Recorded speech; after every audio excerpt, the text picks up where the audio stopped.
печеньку у зеленому саду.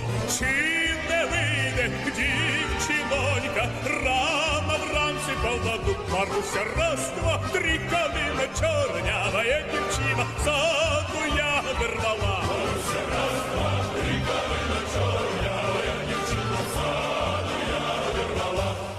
Вийшла дівчинонька рано вранці воду брать, а за нею козаченько веде коня напувать. Маруся, раз, два, три, калина чорнявая дівчина в саду ягоди рвала. Маруся, раз, два, три, калина чорнявая дівчина в саду ягоди рвала.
Прийшли окупанти до нас в Україну, форма новенька, воєнні машини, та трохи поплавився їх інвентар.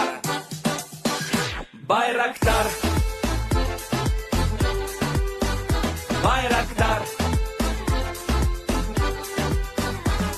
Російські танкісти сховались в кущі, щоб лаптем посьорбати довбані щі, та трохи у щах перегрівся навар. Байрактар, Байрактар.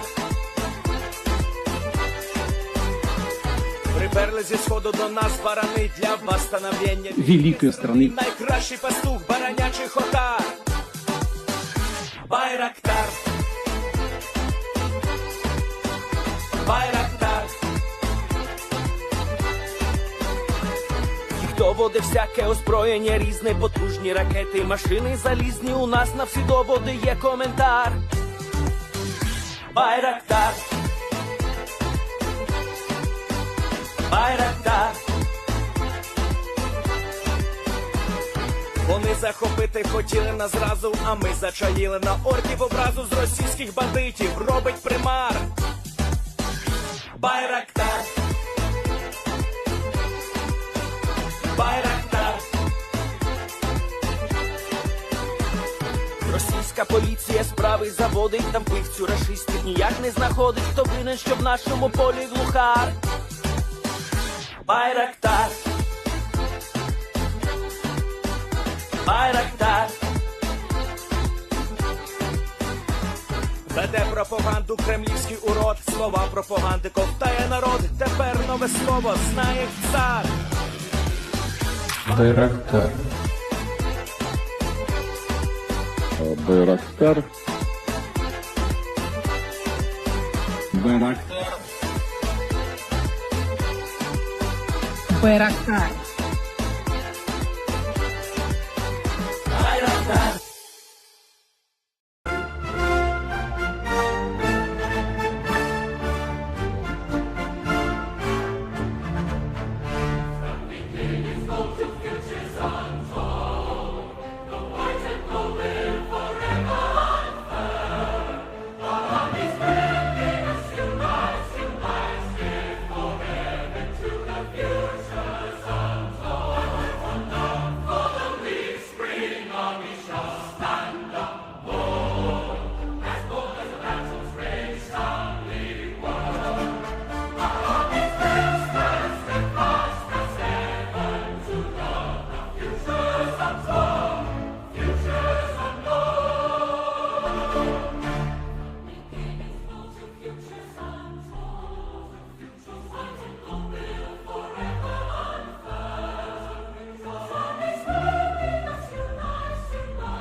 Yes. The Leaf Spring Army sends its regards.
Hello, everyone. I'm the Enforcer, and I'm accompanied by Enforcer Matt.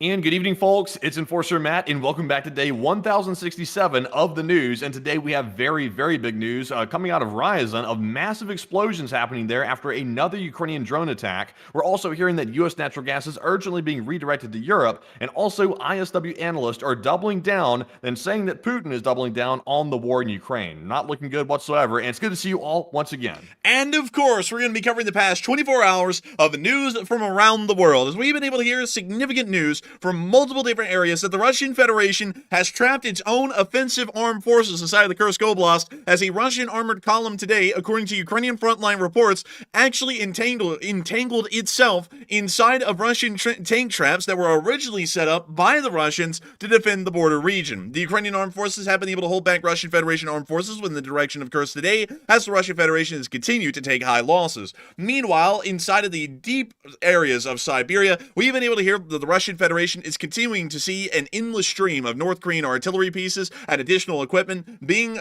sent from the Democratic People's Republic of Korea and into the area of the Western Russian Federation. Considering the high losses of the war, we have so far heard that the Russian Federation is no longer able to account for their own losses and are requiring significant replenishments and replacements of equipment from the North Koreans. We have also been able to hear of a Russian Antonov 24 crashing around the city of Khabarovsk today, apparently due to some form of an engine failure due to a lack of technical and machining components necessary to maintain the aircraft properly. The Democratic People's Republic of Korea has also conducted a ballistic missile test today of a brand new class of ballistic missile, once again showing that the North Koreans may be gaining some technological expertise and edge from the Russian Federation in exchange for their provisions of arms, ammunition, and equipment, as well as personnel during this part of the war effort. We've also been able to hear that the Russian Federation has once again been slammed at the Ryazan oil refinery once again, 48 48 hours after the original attack, and we were able to see that the fires have begun again, and the damage appears to be incredibly significant as the entire structure has gone up in a blaze. We have also been able to hear that the Russian Federation appears to be sweating profusely. Putin may be going into a panic mode at this point, as we have been able to hear clarification today from the state government of Ukraine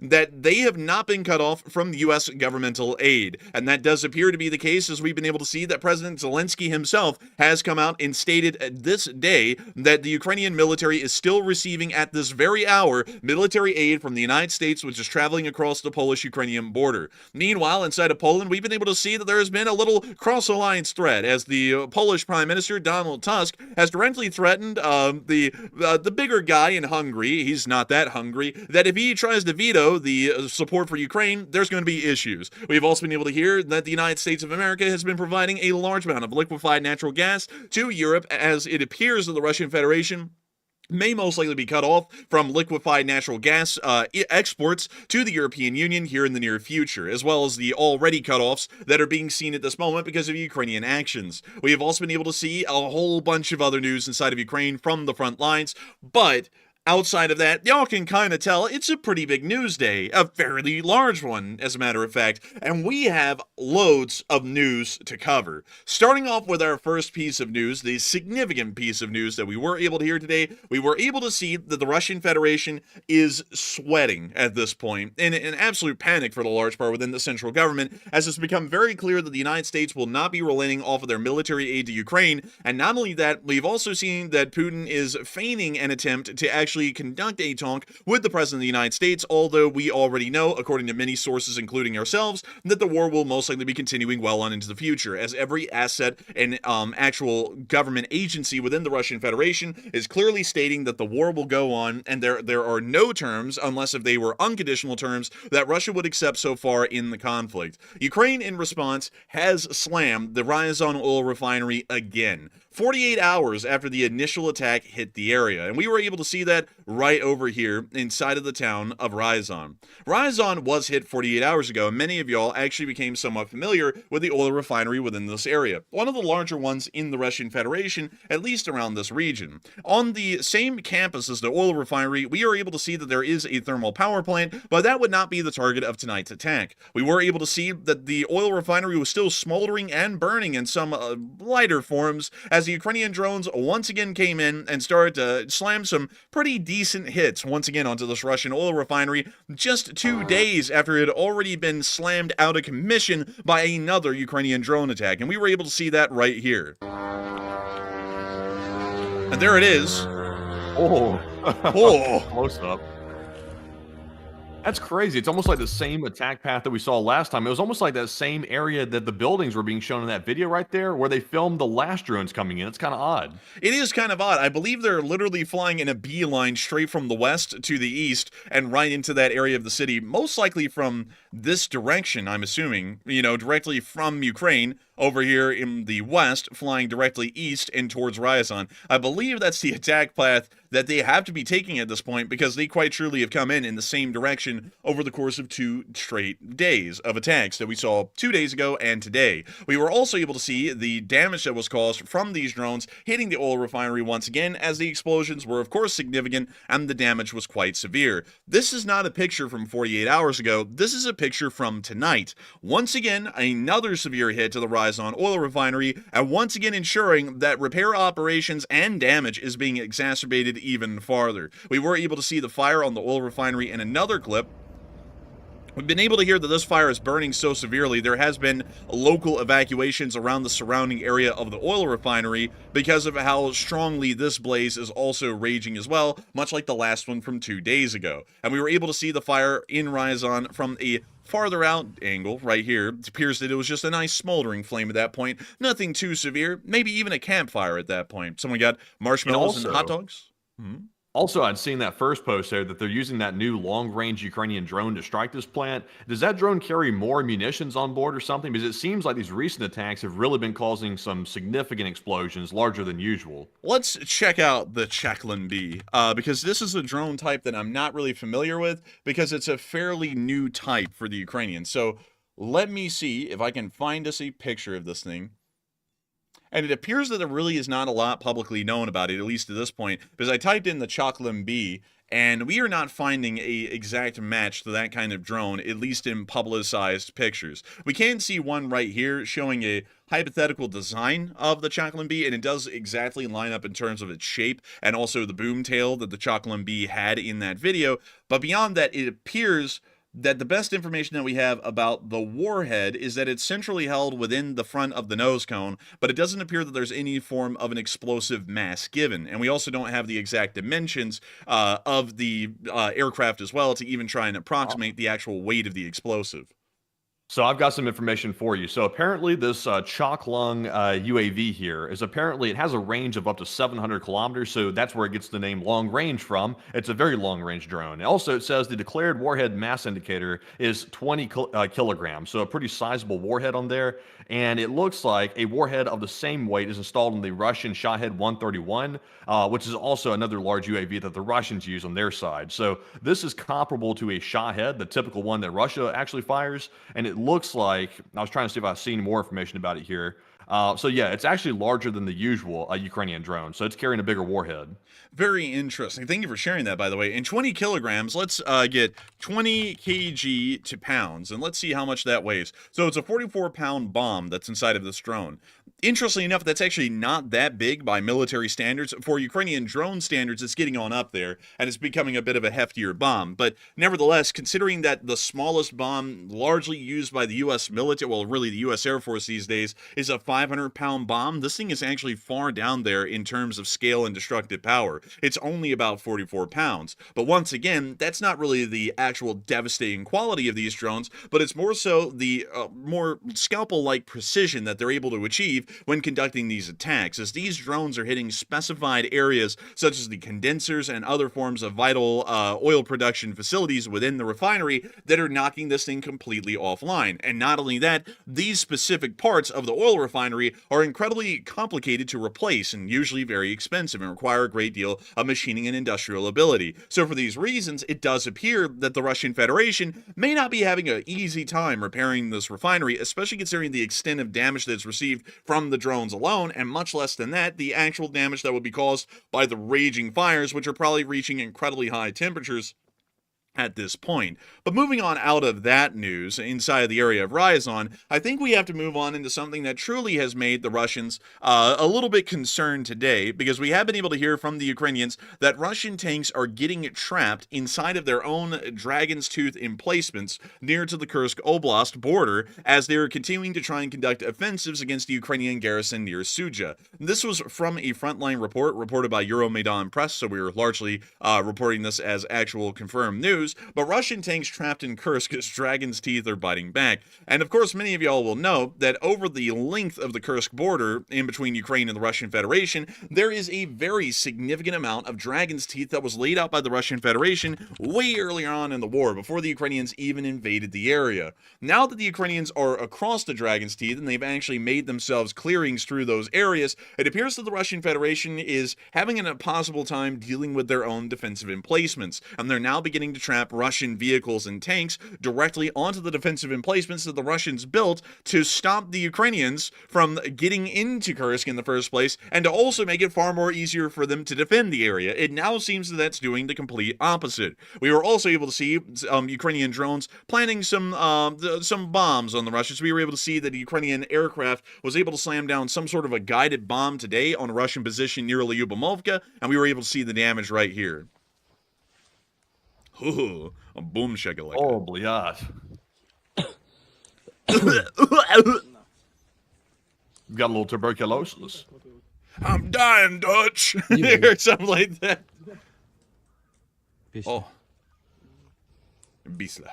But that's the end of that clip. We can see that the Ukrainians are actually hammering them pretty good bit. And we also got to see that there was an award ceremony for valor for the 82nd Air Mobile Brigade, which is currently defending the Suja direction inside of the Kursk Oblast. And we were able to see this award ceremony here. We're not really sure if this was held in Sumy or in the Kursk Oblast. We're assuming it was most likely in the Sumy Oblast somewhere. But we were able to see that everyone also got a free gift bag as well, which is a wonderful thing to know, that they are giving out gift bags and medals as well. And also, the 82nd Air Mobile Brigade decade's awards ceremony was very well decorated for it to be in the middle of the woods. I got to say, I was actually really impressed with that.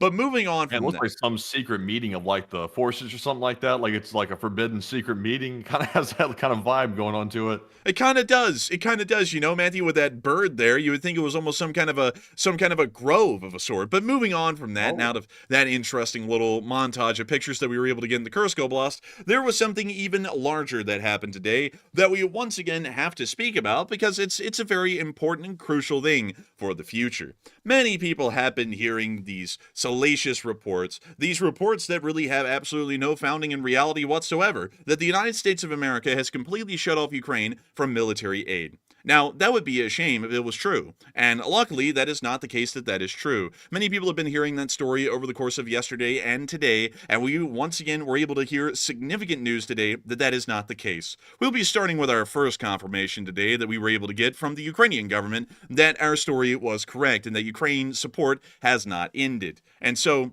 this is exactly what we had. And this is from Christopher Miller. U.S. military aid to Ukraine. A government official in Kyiv told Financial Times that it did not fall under the freeze order. Military aid to Ukraine is intact, according to the Ukrainian government official, at least as of now, and it certainly is not a part of this 90-day foreign funding freeze. That is directly according to the Ukrainian government official that the Financial Times was able to talk to just today. Meanwhile, we were also able to get even more corroboration of the story as we were able to see it once again right there. A direct copy of the last tweet, but once again adding a little bit more corroboration because we have two of them, and two is better than one. But all jokes aside, there is a much more important clarification that was given today on U.S. support to Ukraine that was given by the only person who I could say could actually have a 100% understanding and comprehension of whether the United States cut off the money or not, because they're the one that watches all the money come in. And they're also the person who goes around the world asking for people to give money to Ukraine, and that would be Volodymyr Zelensky. According to Volodymyr Zelensky, the president of the state of Ukraine, he said in a direct quote today, military aid to Ukraine, thank God, has not been stopped. And that was according to a question as to whether or not Ukraine had had their U.S. funding suspended in the 90-day foreign funding freeze. This is something that is very clearly at this point a little bit of a comeuppance. Of course, many people know that the mainstream news never gets anything wrong. Fox and CNN, they have loads of people working on their staff, and their companies make hundreds of millions of dollars in revenue every year. Of course, that's not net profit. They're actually in the red and laying off loads of people. But nevertheless, they still make hundreds of millions a year, and they have so many script writers and so many fact checkers. But nevertheless, they cannot get off of their asses enough to make sure that the story that they are reporting to 360 million people is accurate. Crazily enough, the enforcer Matt and me, only supported off of super chats and really the good blessings of the Lord, were able to get the story correct from hour one, and we were able to get this correct before the foreign funding freeze even came into effect. Once again confirming that you better watch the enforcer channel if you really want the news, and not all of these lame backwards ass channels like CNN and Fox. They just won't really get you the news. But nevertheless, You know Zelensky... what? You know what's worse than that? You know what's worse than that is not only did they say this previously, but they just came out like with a couple of hours ago, a brand new alleged leaked memo showing that support to Ukraine had been ended permanently, which is, of course, once again, that is completely false. Zelensky's already said support's flowing like we see here in the Post, and all the other Ukrainian officials in charge of receiving the money have said it's still exempted. It was already pre-exempted a long time ago, and it's still exempted. So it's insane. Like, I know we went on this rant last night, but the mainstream media has not issued a retraction for their story, which was very, very misleading, and they have yet doubled down on it even today. It's just insane, like how they've sort of let their ethics go completely. It really is. And I see some people saying, I doubt that the current administration is going to continue to support Ukraine.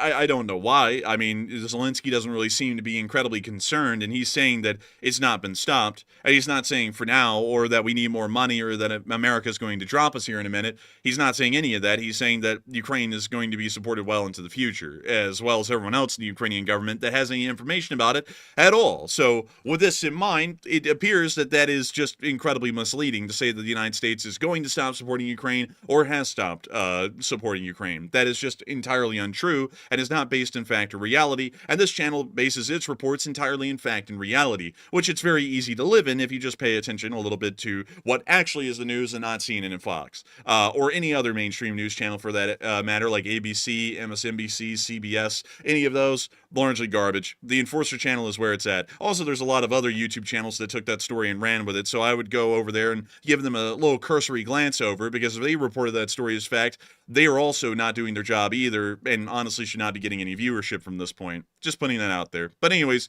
moving on from that, it does show us that it appears that the state of Ukraine is still getting, it doesn't appear, it actually is fact, that the state of Ukraine is still getting U.S. military support at this very moment, and that the United States government is still backing and supporting the Ukrainian government well on into the future. We have been able to hear as well that there will be a conference on Ukraine very soon, according to the Office of the President of the United States. The new U.S. administration may try to convene a conference on the war in Ukraine in the near future, and it does appear that at this moment, the state of Ukraine and the United States are trying to formulate and come up with some sort of a roadmap forward to bombing the Russians largely into submission, or putting down crippling sanctions on the Russian Federation that will force them to the negotiating table on the U.S. and Ukraine's terms. There are a lot of people who have been talking about this today, and not only that, it has come to mind to many people, including us as well here on this channel some time ago, that it appears that the war in Ukraine will not be ending soon. As a matter of fact, it doesn't really appear that it will be ending anytime soon, and it may go on well through the remainder of this year, as the Russian Federation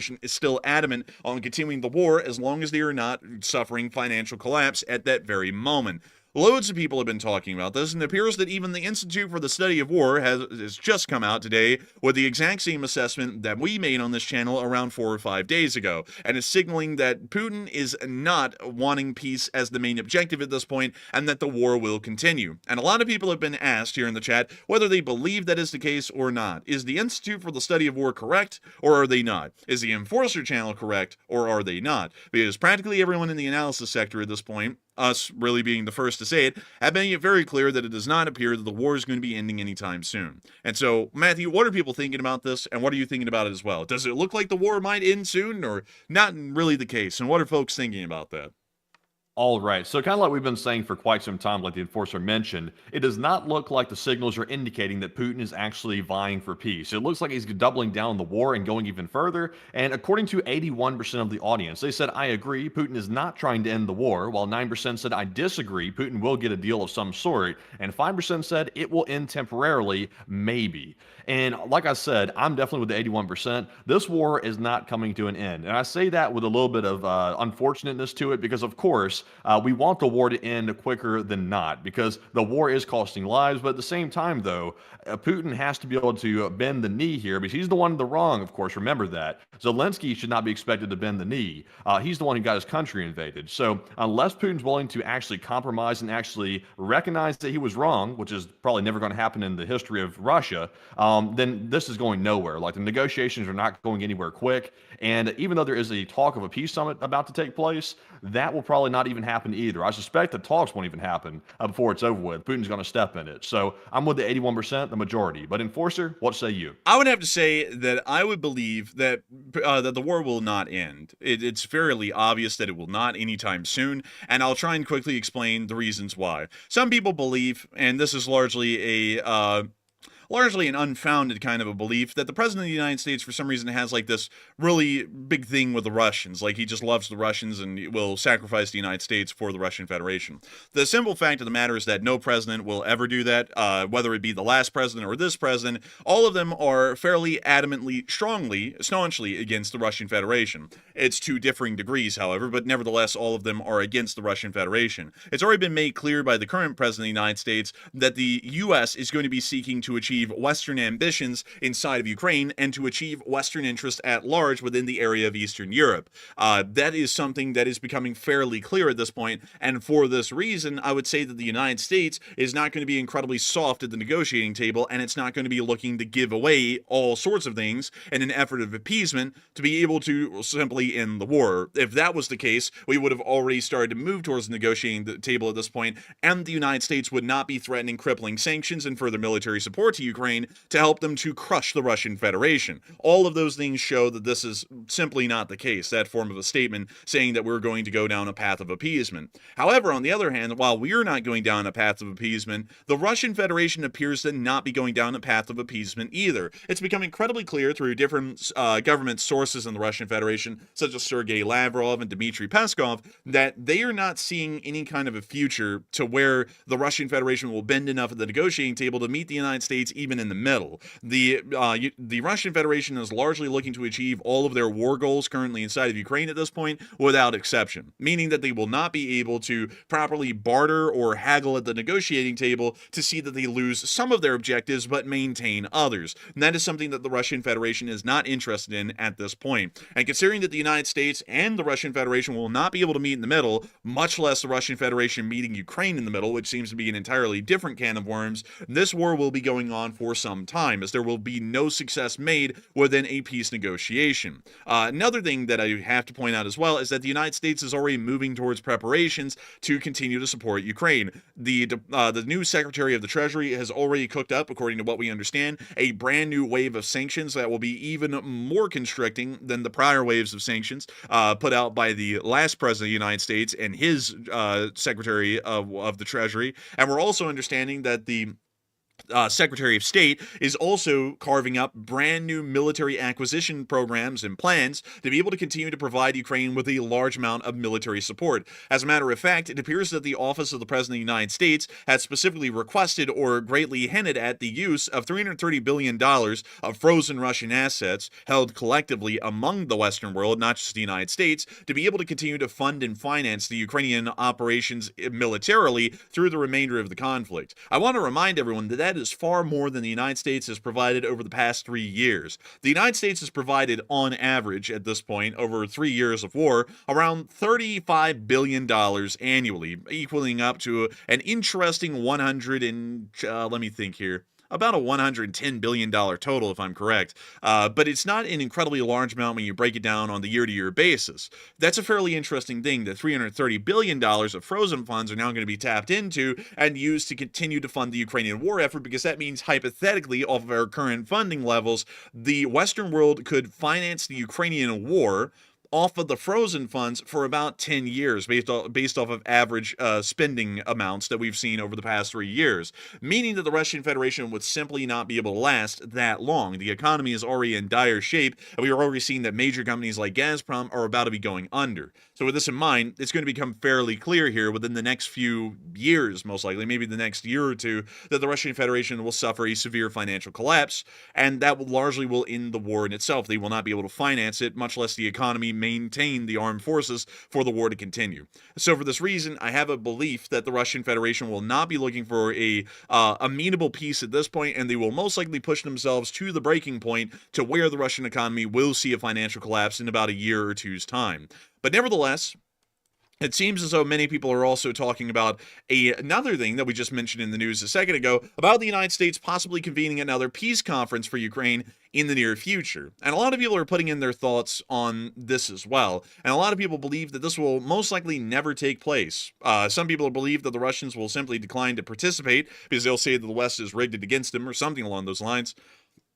And others are believing some other different things. But Matthew, what are people thinking about this possible peace conference coming up in the future, since we're still on the topic of if the war will end, and considering that for the war to end there would have to be a peace negotiation, and there is some sort of a peace conference that may be attempted here in the near future? What are people thinking about that? Do they seem optimistic or not necessarily so?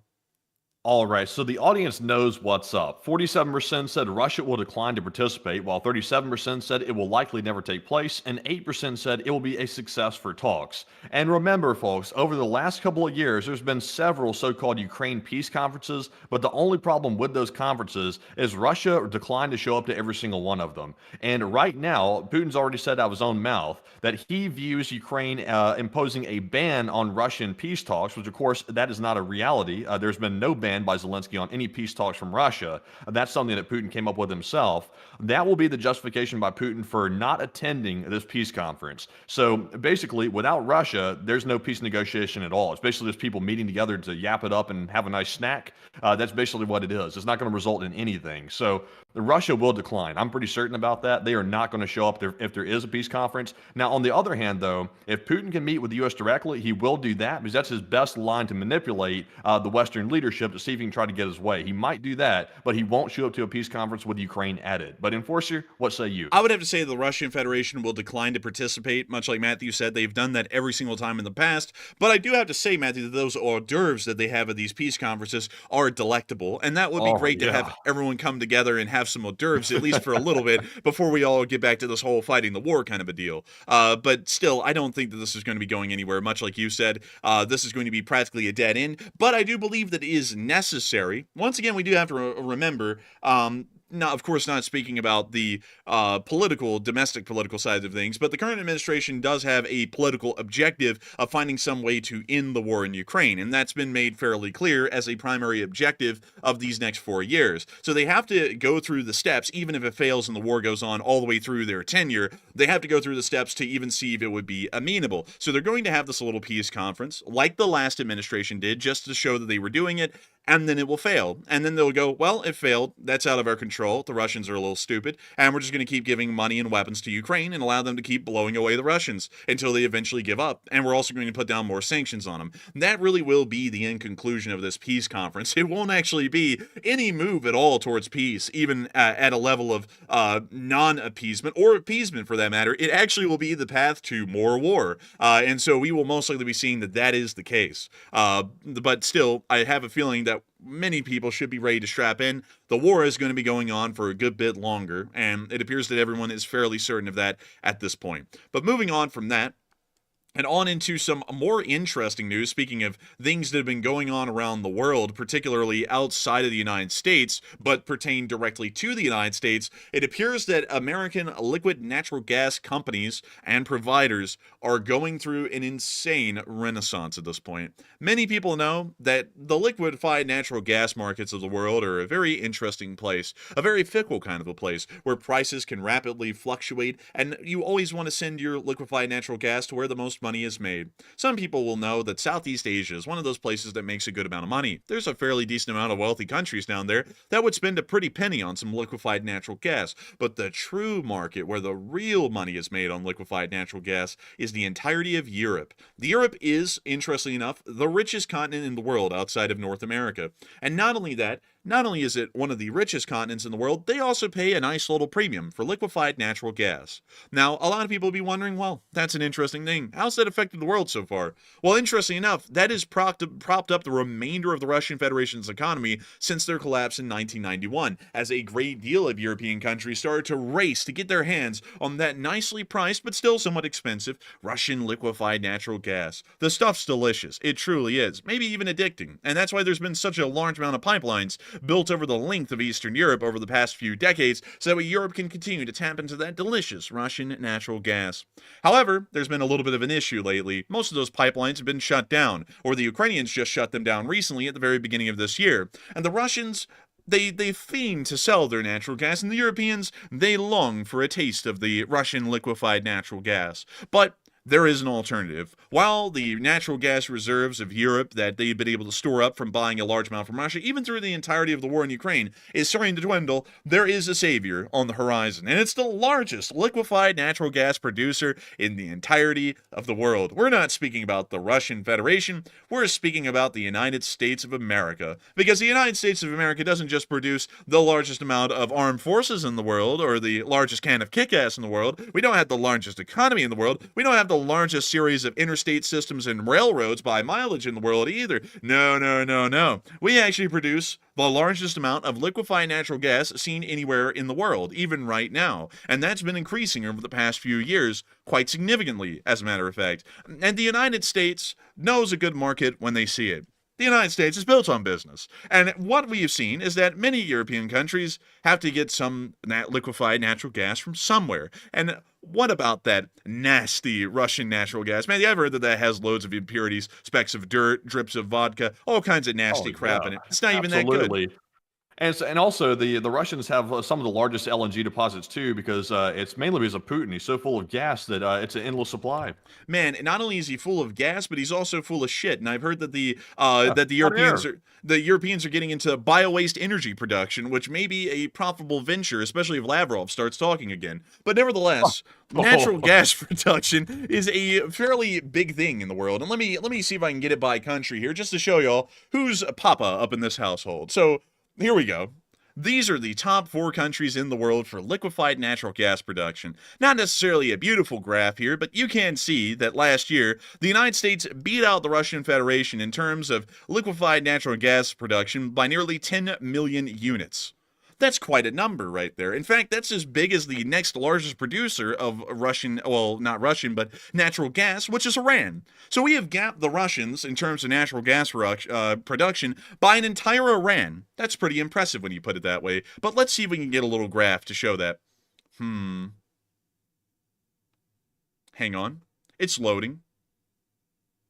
Hey, that graph right there shows Russia as one of the highest gas exporting countries, but this doesn't show the actual like raw gas that they're actually getting out of the ground. That just shows the exports in that chart that we just saw. There we go. That's the chart we're looking for. This one's actually kind of pretty looking too, because it uses a gas stove burner. Isn't that neat? But the United States does produce the largest amount of natural gas in the world. Isn't that just the greatest thing ever? The United States winning in another category. And the Western world as a whole. Everyone that's a part of the Western world is winning in another category. Isn't that wonderful? But what is most amazing is that just yesterday we were showing y'all this. Five, I tell you, U.S. liquefied natural gas tankers all veered course from the middle of the mid-Atlantic and started beelining straight for Europe. And they made it to Europe today, and we have heard that business is a-booming. And we have been able to hear that right here from the Frankfurter Rundschau. And hopefully I'm pronouncing that correctly. But as a result... Yes, you did.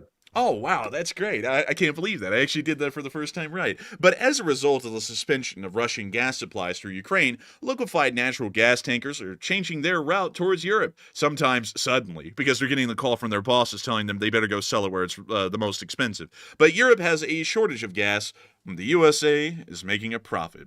In London, several tankers loaded with liquefied natural gas. Let me clarify that really quickly. That's not really in London. Like, that's not in, like, the Thames River, mind you. And that's actually way out here. Let me see. This is their intermodal port for intermodal containers. They have another one. Here we go. Here is the fueling paddocks for London, where the ships pull alongside and they're able to unload or offload fuel products. This is it right here. And they also have a restaurant here called the Lobster Smack. And let's see. Is the lobster smacking?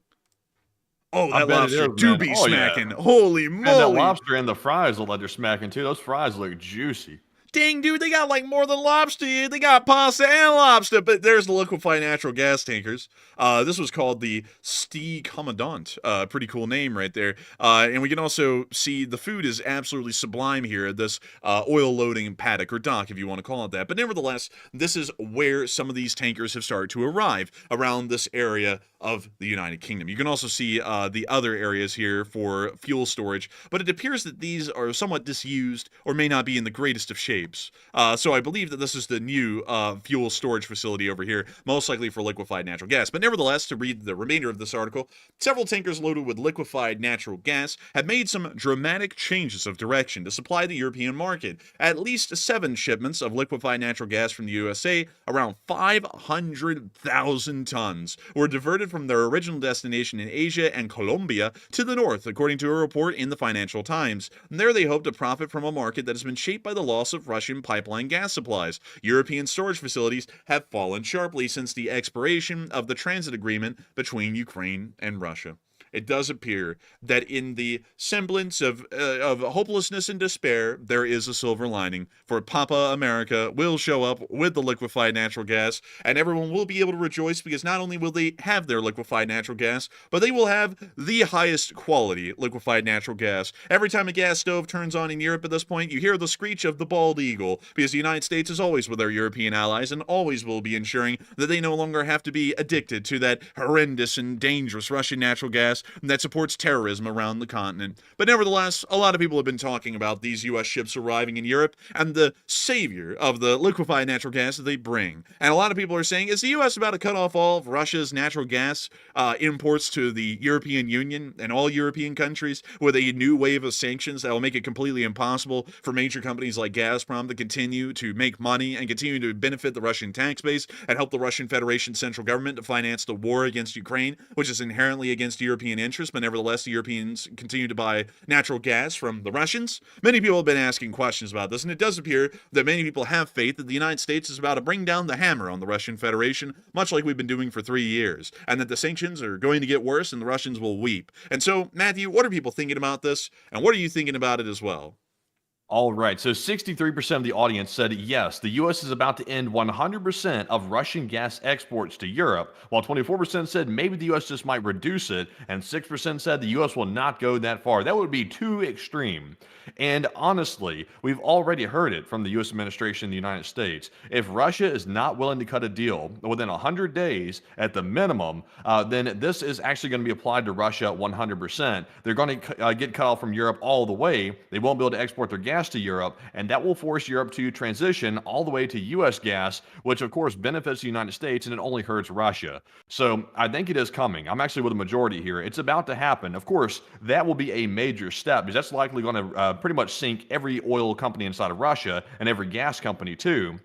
But I think it is imminent, actually. So I'm with the 64%. But Enforcer, what say you? I would have to agree with the 64% as well. I'm thinking it's largely imminent at this point. The United States of America knows that one of the biggest parts of the Russian industry is the oil and gas sector. It actually is the largest and makes up around 20% of their gross domestic product. It's the largest part of the Russian economy. If they're able to sink that, they're able to sink the entirety of Russia as a whole. So I have a feeling that the United States is going to be ending 100% of Russian gas exports to the European Union or the European Economic Zone for a large part. And we will be seeing that the Russian Federation's economy starts to rapidly slide downhill. It's already sliding downhill, but it's going to become a rapid slide. The greatest and biggest economic slide ever seen. People are going to be going, wow, that's an economic slide, wow. But not as big as a slide as Rosie O'Donnell when she fell down a slip and slide, went 100 miles an hour. Absolutely terrible. But nevertheless, you know one other fact, Enforcer, real quick, because I'm not sure if many people have mentioned this,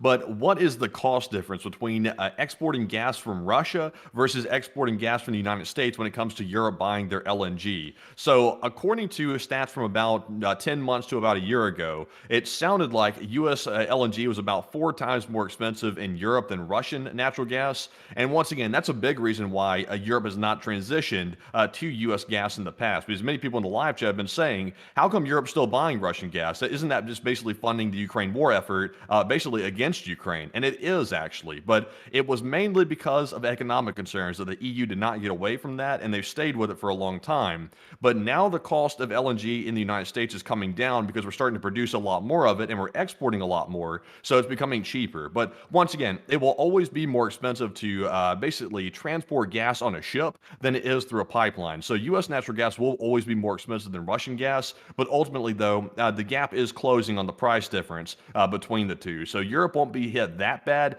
and it'll only get better over time. So that's a concern right there that I saw in the chat.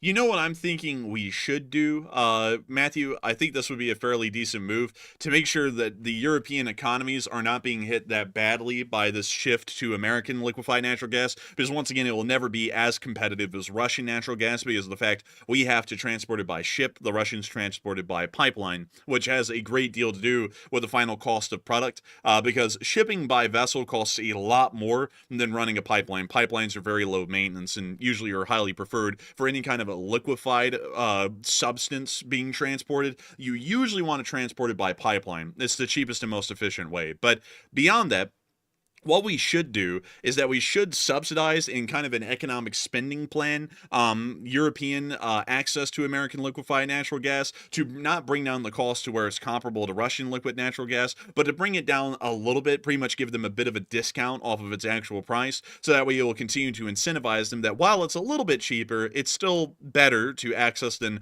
Russian natural gas. And it also won't be causing too much of an economic slowdown in most of those European countries because the cost difference will start to become less noticeable. It would seem like maybe another good idea would be this, because I'm not really sure. I'm not really sure like the really exact specifics about how we transport the natural gas on a ship. I don't know if it comes directly off the East Coast or if it goes maybe off the West Coast. Do we know exactly where the ships are leaving from, by the way, or a general clue of where they're leaving? I don't. Let's see. Let me go find liquid natural gas docks. Let's see. If Docks. Walter was in here, he's the ship expert. He'd probably know that, but I don't think he's here right now. Man, isn't that a freaking shame? Because you're right. Like, wait a minute, hang on. List of liquid natural gas terminals. We have them here. So let's go down. We do not care about anywhere but here. They actually don't have a lot in Russia. Well, hang on. Sorry, never mind. Let's see the U.S. ones. The U.S. ones real quick. Okay, so let's see. So we need to. So there's one at Elba Island in Georgia. So that one's actually probably the one closest to us. You know, I wonder if there's one in Mobile, Alabama. I don't see Pascagoula, Mississippi, actually. So that appears to be the one here in the Gulf Coast. So there's one on Elba Island, and we'll type in Elba Island to go find it really quickly. Elba Island in Georgia. Aha, so it's right up here near the East Coast. Now, one point I was going to make was this, because of course, the main part of the cost in shipping the natural gas on a ship from the United States to Europe is trying to cross literally the entire ocean to get over there. They're crossing literal big bodies of water to get it over there. If maybe the U.S. might build a pipeline to transport that natural gas a little bit further up, maybe up closer toward Greenland, maybe, if that's even possible. And maybe that would reduce the time it takes to transport the gas to Europe and therefore reduce the cost of transporting it, which could bring the cost down even more. Maybe so. I actually see that there is apparently some sort of a liquefied natural gas loading and unloading facility. Here it is, actually, right here at Pascagoula. But it seems as though some of the larger ones may actually be somewhere around Louisiana. We can actually see one right here in Louisiana. So let's see. Where in the world is that one? Cameron Parish. All of them are in the Cameron Parish. So let's go to the Cameron Parish and let's see those, because I think most of our liquefied natural gas export docks are going to be somewhere here within the south, because most of the liquefied natural gas fields, I believe, are here in the southeast. We actually have a huge one outside of Birmingham, Alabama, if you didn't know that, Matthew. All of these little dots are liquefied natural gas pumps. Yeah, I did know that. And also, I think we store LNG above the ground, like beside an interstate. I'm not sure if that's oil or LNG, but it's one or the other. There's like above ground storage tanks like Russia has near Pelham. Let's see here. We can actually find those if we move on down. Oh, wait, I moved too far. Let's go back up. Here we are. Here it is. I think, wait, hang on. Let's look at the street entrance here, because this will tell us a lot. I'm not sure if this is gas or oil. Like, it's Colonial Pipelines, what it's called. So I don't know what they're doing. Maybe we'll know from the interstate. Let's go look at the interstate. This is incredibly close to us, by the way, folks. It's Colonial Pipeline. Oh, come on. Oh, come on. They don't tell you what's in it. So it could be fuel products. It's a refined oil product, so it's not LNG. Oh, unfortunate. But let's take a look at the Cameron Parish down here in Louisiana, because that appears to be a very significant area. The Sabine Pass LNG. So let's take a look at that. Sabine Pass LNG at the Gulf Beach Highway. So this is crazily enough right on the Louisiana-Texas border. So it seems like most of the liquefied natural gas areas are around Louisiana and Texas. So the transport wouldn't be that bad, because all they have to do is transit the Gulf of Mexico, pretty much travel around the Florida coast, and then they're into the open North Atlantic and go straight to their destination in Europe. So it wouldn't be that bad, because here's all of the fuel loading platforms here. We can actually see some sizable vessels, LNG vessels, loading up right here at these docks already on the satellite picture. You know, I've got a very strong suspicion because I also saw someone put this in a super chat. It was Paul Anderson, actually. He was wondering if we could lay a pipeline on the ocean floor to Europe. Now, that would be an extremely, extremely expensive project. That's a very long way to lay a pipeline. That's almost like freaking monumental to even think about that. I'm not sure if it'd be possible to run one that far or not, but we could at least run a pipeline further up the East Coast to at least cut down on a bit of the distance the ship would have to travel from down there in Georgia, because that appears to be the closest one on the East Coast for right now that I'm seeing. So maybe that could cut down the cost a bit, but that might be honestly a good investment to watch at this point, because I'm sure that will probably be a project that's being announced probably soon in the future of a new pipeline being built to make that happen, since Europe is about to be a large source of exporting U.S. LNG. Probably a big investment coming soon. Wait a minute. Wait a minute, Matthew.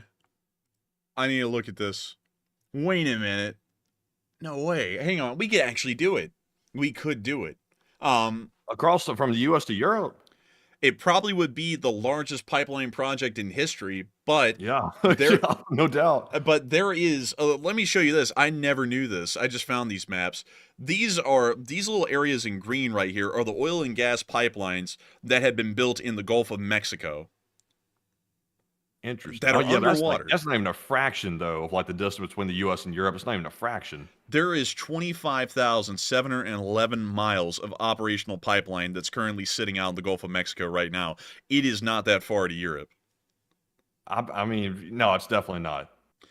Yeah, certainly not, man. It's not 25,000 miles to Europe. Like, that'd be crazy, man. But at the same time, though, it's a lot easier to actually put that together right there in the Gulf of Mexico, not America. It's a lot easier to do that because, of course, you're right close to the shore. Imagine if you were like in the literal smack dab center of the North Atlantic Ocean and you were trying to lay the pipe right there. That is a long way to even take the pipe out there to install it. Like, I don't know, man. That seems like a project that would be too monumental. It seems like that would cost like, I don't even know what it would cost, like what, $1 trillion or something like that. That would be one of the biggest infrastructure projects in the history of the world, I think. I wonder. I'm very interested in that. I think we need to look into that a little bit more. Here's all of the U.S. natural gas pipelines just in the United States alone, which is a significant number. I wonder if we could do it. I wonder. Let's see here. Let me just type it in, because I don't know. I haven't seen a map of this yet. Transatlantic pipeline. So let's see. Transatlantic pipeline. Here we go. Let's see here. Doesn't appear. Yeah, it does not appear, sadly, that there is a transatlantic pipeline. Doesn't really seem like anyone's tried that. And I have a feeling, being entirely honest with y'all, putting some practical limits here on what we're saying, that probably would be infeasible because of the extreme weather conditions of the North Atlantic and the strong currents. I have a feeling that a pipeline would most likely not be able to survive those sorts of strong currents that usually are seen through most areas of the North Atlantic underwater. So that might be a bit of a logistical issue to overcome there. So it may always be transported by ship. Because I could promise y'all this. If the U.S. knew that we could make a market in Europe, they would have already built a pipeline, because nothing limits the United States. Once we know that there's money involved in something, we can do it. So if we knew that that was possible and doable, I'm sure we would have already done that, but we probably saw that it wasn't, worth the considerable investment. And also, on top of that, I don't know how in the world we would manage pumping stations that would be underwater several thousands of feet on the bottom of the Atlantic over multiple thousands of miles of stretch to Europe. So that would probably be next to impossible, if not impossible. But still, it was an idea. Me personally, I would say the best idea here possible. Two options here. If you were telling me you need to come up with a way to make it cheaper to get the gas to Europe because they're going to be buying a lot more of it, I would say build a pipeline from our existing LNG terminals, build it up to Nova Scotia with an agreement there, or run it to Greenland, because that would be feasible to pull that off, I think, or running it to Nova Scotia, and that would cut down the distance from the natural gas going to Europe from the U.S. Probably tremendously, actually, at least from what I'm seeing. A pipeline to Greenland, you say? A pipeline to Greenland. Huh. You know, that's an interesting thing, Matthew. It sounds like there could be some money involved in that. Or here's another thing. Here's another one. Greenland already has natural gas on it, I think, right? How much natural gas does Greenland have? Let's see. Natural gas in Greenland. Let's see here. Natural gas fields in Greenland. No information at all. It's just, Okay. I told you Greenland was like an information void. I told you that earlier today. Greenland has enormous reserves of oil and natural gas. Now, see here, there is talk floating around. I'm not saying whether or not I support it or not. I'm going to stay neutral on it. But there are reports that maybe Greenland might be acquired by the United States. We wouldn't have to build a pipeline at all if we could simply tap into natural gas in Greenland and then give it or sell it to Europe at a very discounted rate, since Greenland was, of course, or is, of course, a territory of Denmark. That could be a solution as well. It could be a plausible solution, actually. That would be an interesting one for sure. And we would have to see if that would ever succeed. But nevertheless, business, as my YouTube control room spazzes out here, and I'm trying to get it back, business is booming for U.S. Liquid natural gas creators. And it appears that something went wrong with my Creator Studio. Let me get it refreshed, and there we go. Welcome back, YouTube Creator Studio. I missed you greatly. I know none of y'all on stream can see it, but I can see it, and I missed it dearly because I couldn't see what any of y'all were saying. But nevertheless, it is time for us to move on and into some more news, more interesting news that I'm sure that many of y'all are craving. We were able to see that the North Koreans did conduct a test firing of a new missile today, as now everything is going to take a little bit longer to load. I don't know why, but we were able to see that North Korean state television put out a picture of what appears to almost be a Tomahawk or a Caliber cruise missile. It's interesting to see that they tried to fire one of these. It appears that the test was successful. That's the first time we've ever seen this missile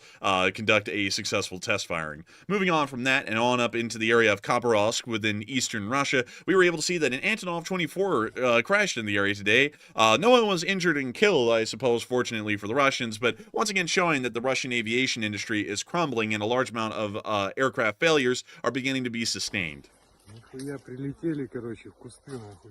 Right into the trees, as a matter of fact. They hate trees.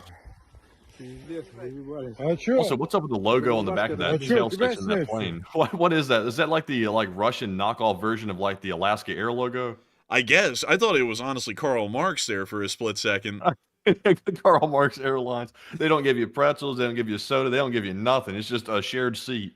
Man, you get onto the Karl Marx airline and you sit down in a wicker basket or something like that. Like, you know, it's too bourgeois to have a padded seat, you asshole, or something like that. But still, the plane did crash. Nobody was wounded or killed, but once again showing that the Russian aviation industry is running into some issues. Moving on from that, though, we were able to see near KURSK a lot of railroad traffic. Y'all know I like trains, but this is a war train. Of KURSK SPGs, more of them from North Korea again.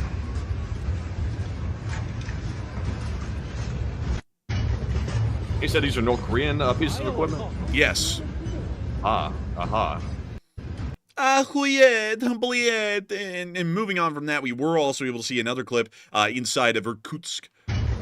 This was just like 3 seconds longer. It's like the same clip, but only 3 seconds longer.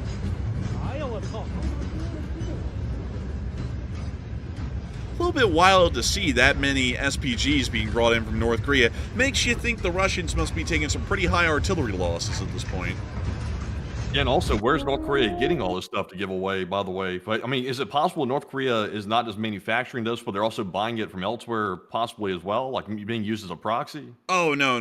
The Chinese do not use KURSK SPGs. They are very distinct. Like, let me go Chinese SPGs just to make sure. How is North Korea able to manufacture that much? Because I thought, you know, of course they're broke, and I thought they were really having a hard time with that. So where's it coming from? So, great question.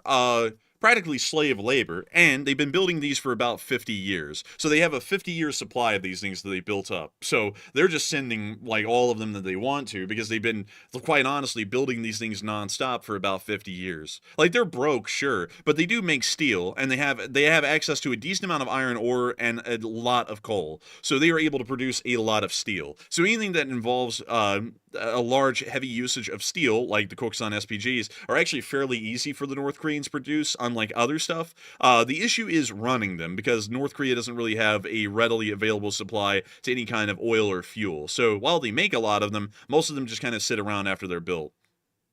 Interesting. I didn't know that. Also, I saw someone say here meth sales or something like that. Yeah, North Korea, a huge part of their economy, like funnily enough that you say that, is actually illicit goods like that, like drugs, really bad digital content of a bad variety. They have a lot of really illicit like markets that they use to generate cash, and that's actually one of their largest markets for generating cash because they don't export a lot of stuff except with their friendly neighbors like Russia, and then sometimes they'll send out labor as well as like an export of North Korean men to go work at Russian labor camps. So that is actually a big part of it is selling bad stuff like drugs. Yeah, that's true, actually. You know something else interesting? This is actually the Chinese SPG, the PLZ-05. And I think you can tell, Matthew, the Chinese are not down on that, like, kind of like Temu level, although China's the one who owns Temu. They're not on that Temu SPG kind of a level anymore. They've upgraded at least visual appearance a good bit for their SPG forces. Yeah, I mean, it looks pretty good. I will say the camo is all right. It's not like really effective looking, but it's all right looking for just a like aesthetics perspective. But also, I saw Jeff Alley asking the live chat: Are the North Korean pieces that were being sent to Russia are they crap or are they okay? They're not good. I mean, like, they're all right. Let me go pull them up for y'all. Kuxan, there we go. This is the SPG in question at a Victory Day parade in 2013 in North Korea.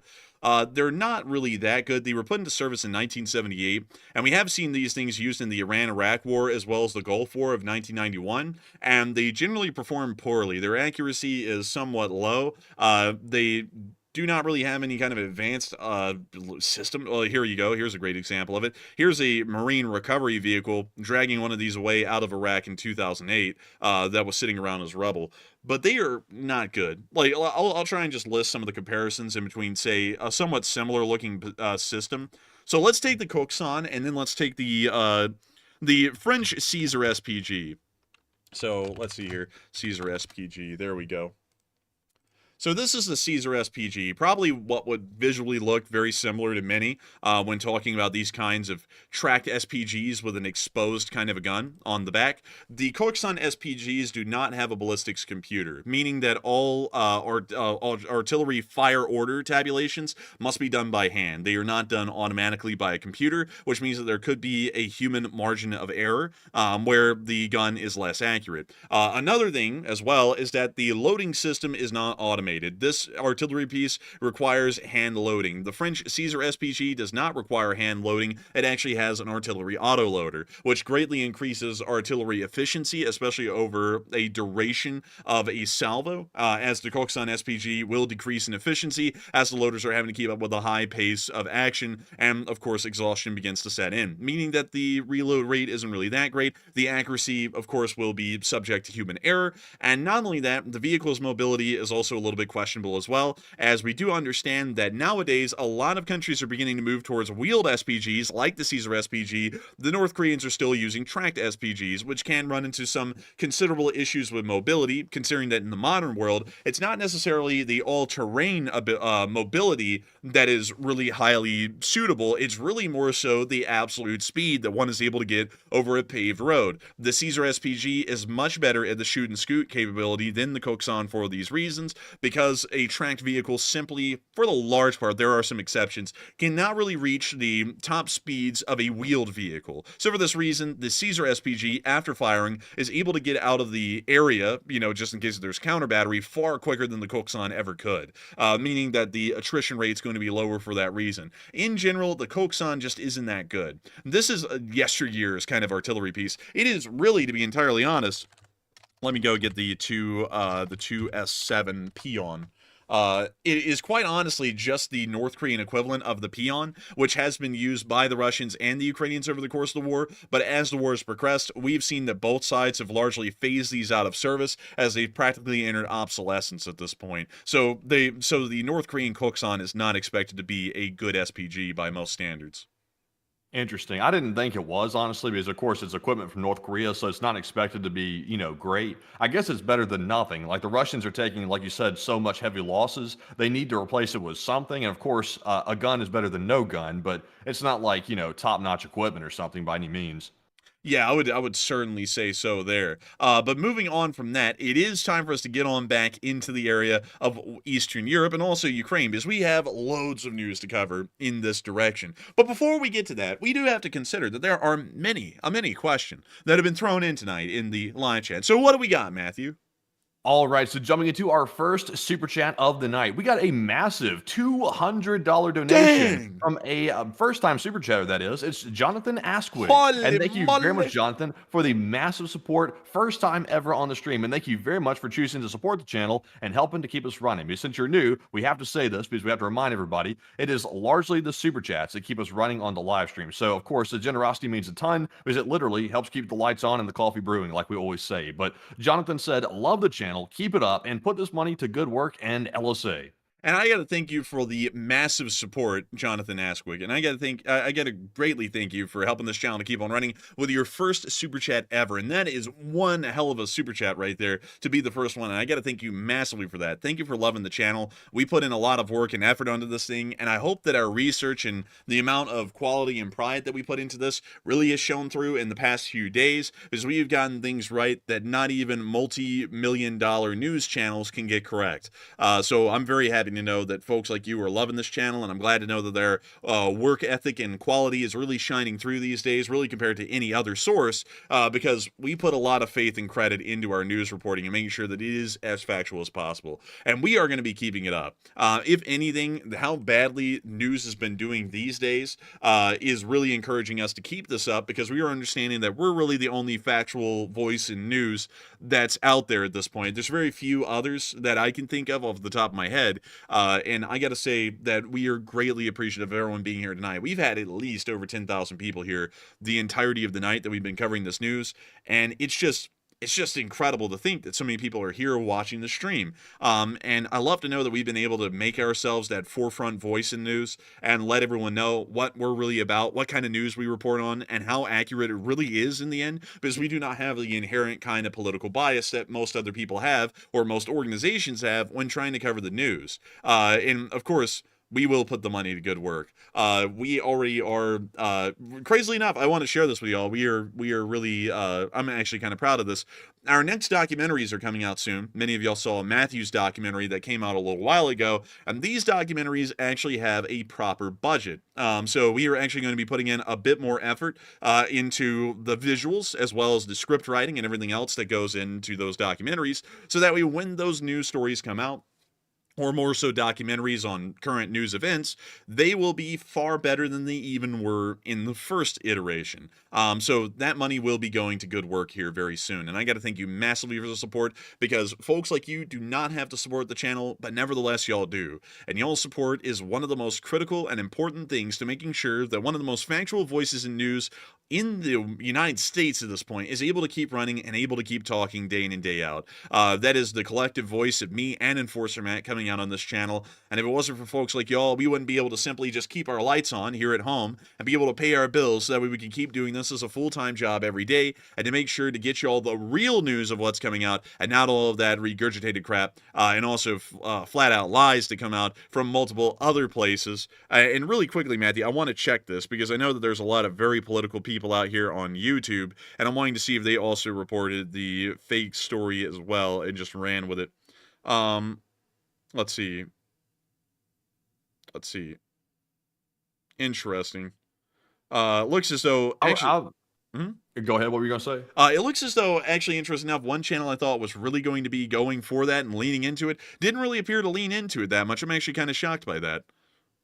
Yeah, I generally did a scan to see who was falling for the fake news stories from the mainstream media, specifically about the issue we've been talking about the aid to Ukraine allegedly getting halted, which is completely false. And it looked like mainly just one channel, which everybody already knew was like not reputable at all, which is the Hot Dog Man's channel. He was the only one that tried to run with that, but nobody listens to him for facts anyway, so it's not a concern. But the other channels generally didn't fall into it, from what I could tell.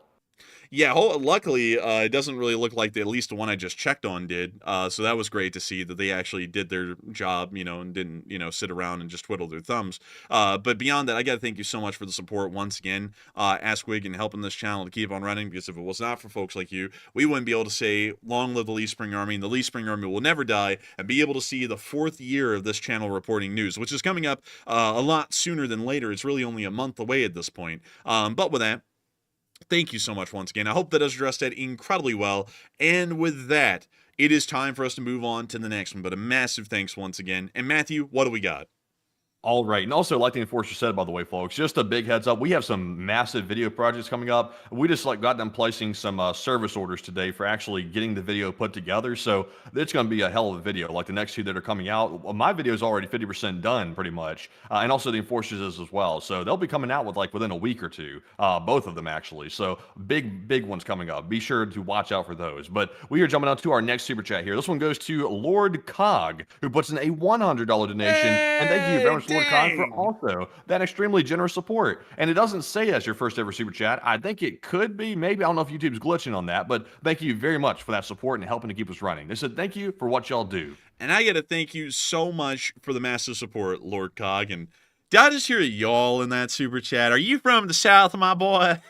It's good to know that we got Southerners here watching the channel like ourselves. But I got to thank you so much once again for the massive support and helping this channel to keep on running. And thank you for enjoying what we do. Like I was just saying a second ago to AskWig, we are more than happy to do what we do. I have to say that I have never found more fulfillment in my life doing anything than getting to tell you all the news and hoping to actually have an impact on people's patriotism for our nation, and also the factuality of the information that y'all have when pertaining to foreign policy prerogatives and national concerns that face the United States every single day. And we hope that we are also able to provide a great service to all of our allies around the world, in Europe, North America, and in East Asia, that also rely heavily on our news. All of our British, Australian, New Zealand viewers, all of our viewers from Canada, all of our viewers from the bulk of Europe outside the United Kingdom. We hope that y'all are also getting a lot of service of this news as well. We are entirely honored and appreciative to be in this position, and I gotta thank you so much for the massive support, Lord Cog, and helping this channel to keep on running, because you're helping us to make this thing possible. I say that like a broken record, but we always want to reinforce the idea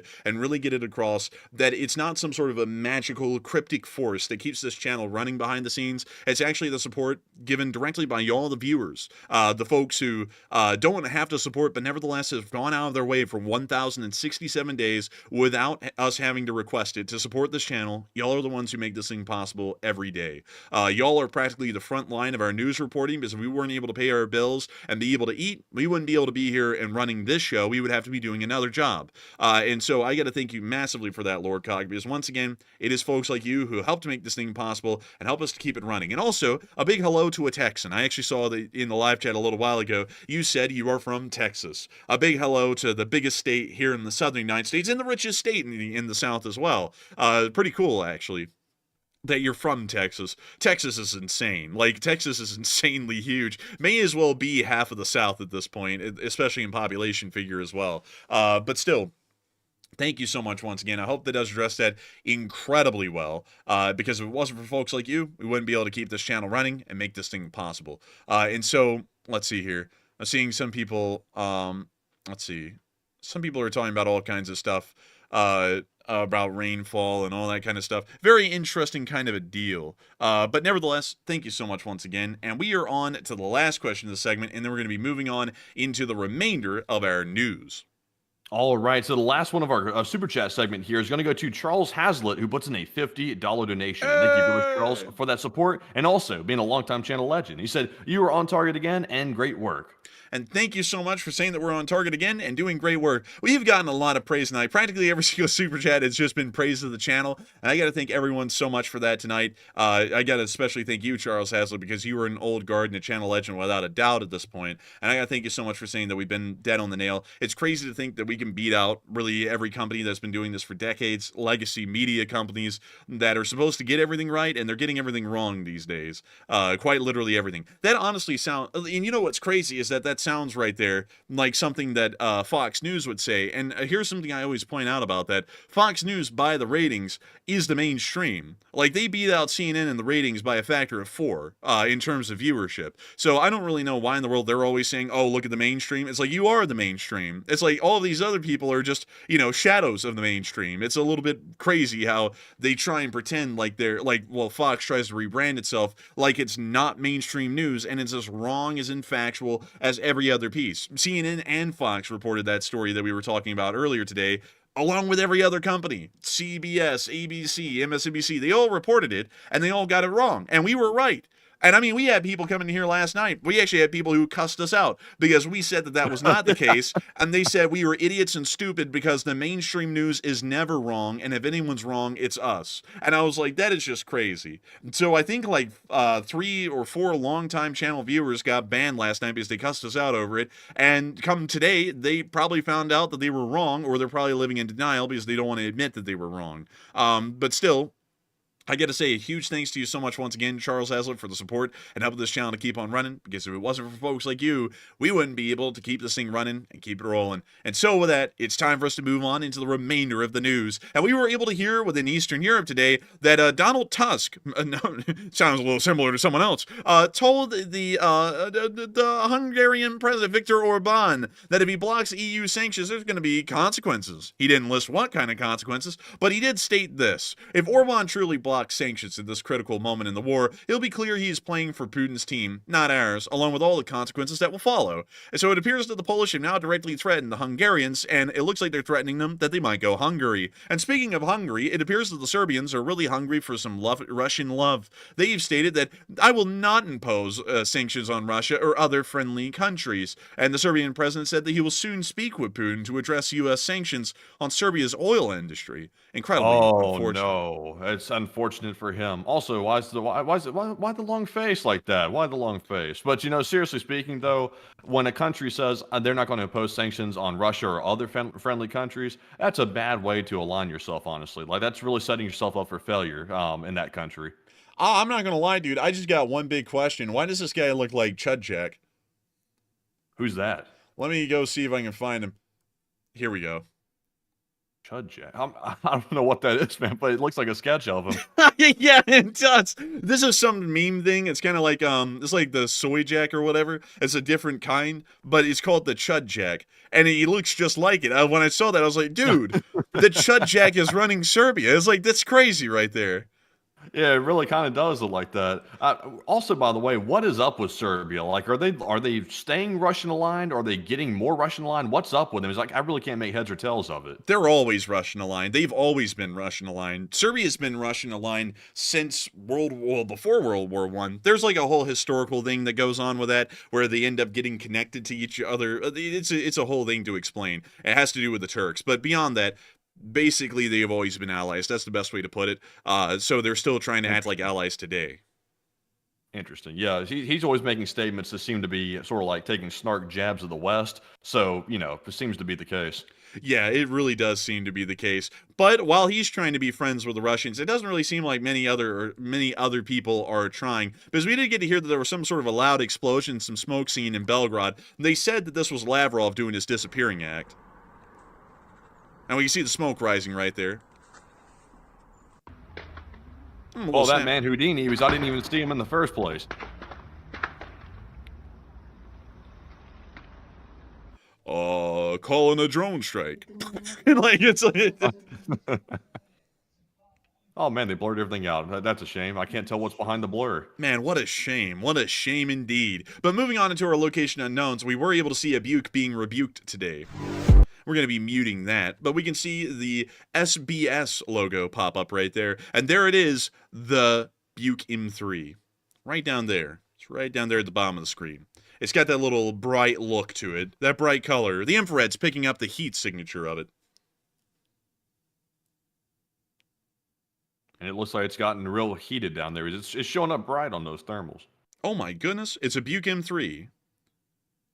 Do you smell smoke? BMW makes a good M3 too, but this is not that type of M3. This one right here is blasted. Man, I'm telling you. Also, by the way, Matthew, do you smell smoke? In real life? Yes. No, I do not. I think do you smell it in real life? I'm smelling it a little. I think someone's grilling outside. Like that's a very common kind of a smell these days, honestly. Like every time we walk outside, it smells like a campfire at this point. Man, I But hope somebody's grilling, or otherwise we're grilling. I hope so. And I have nothing on the oven. Let me tell you something, folks. I char quite nicely, like a well-done tilapia. But moving on from that, we also got to see an old Russian soldier. And I don't know what in the world the guy was talking about in this clip, but here it is. Biden! They're yelling at this old man here, and they're calling him some sort of a weird name. Я тут. He is here, Посмотри на he меня. says. Возьми автомат по-боевому. This guy's having some difficulty with the rifle. Ай, вот туда. Стреляй. Стреляй. It looks like he's got it backwards. What's this guy telling him to really do, though? He's trying to get him through a combat drill, but it looks like the guy just ain't really doing it well. Стреляй. Байден, меняй магазин. Oh my God! I just realized why he's calling him that.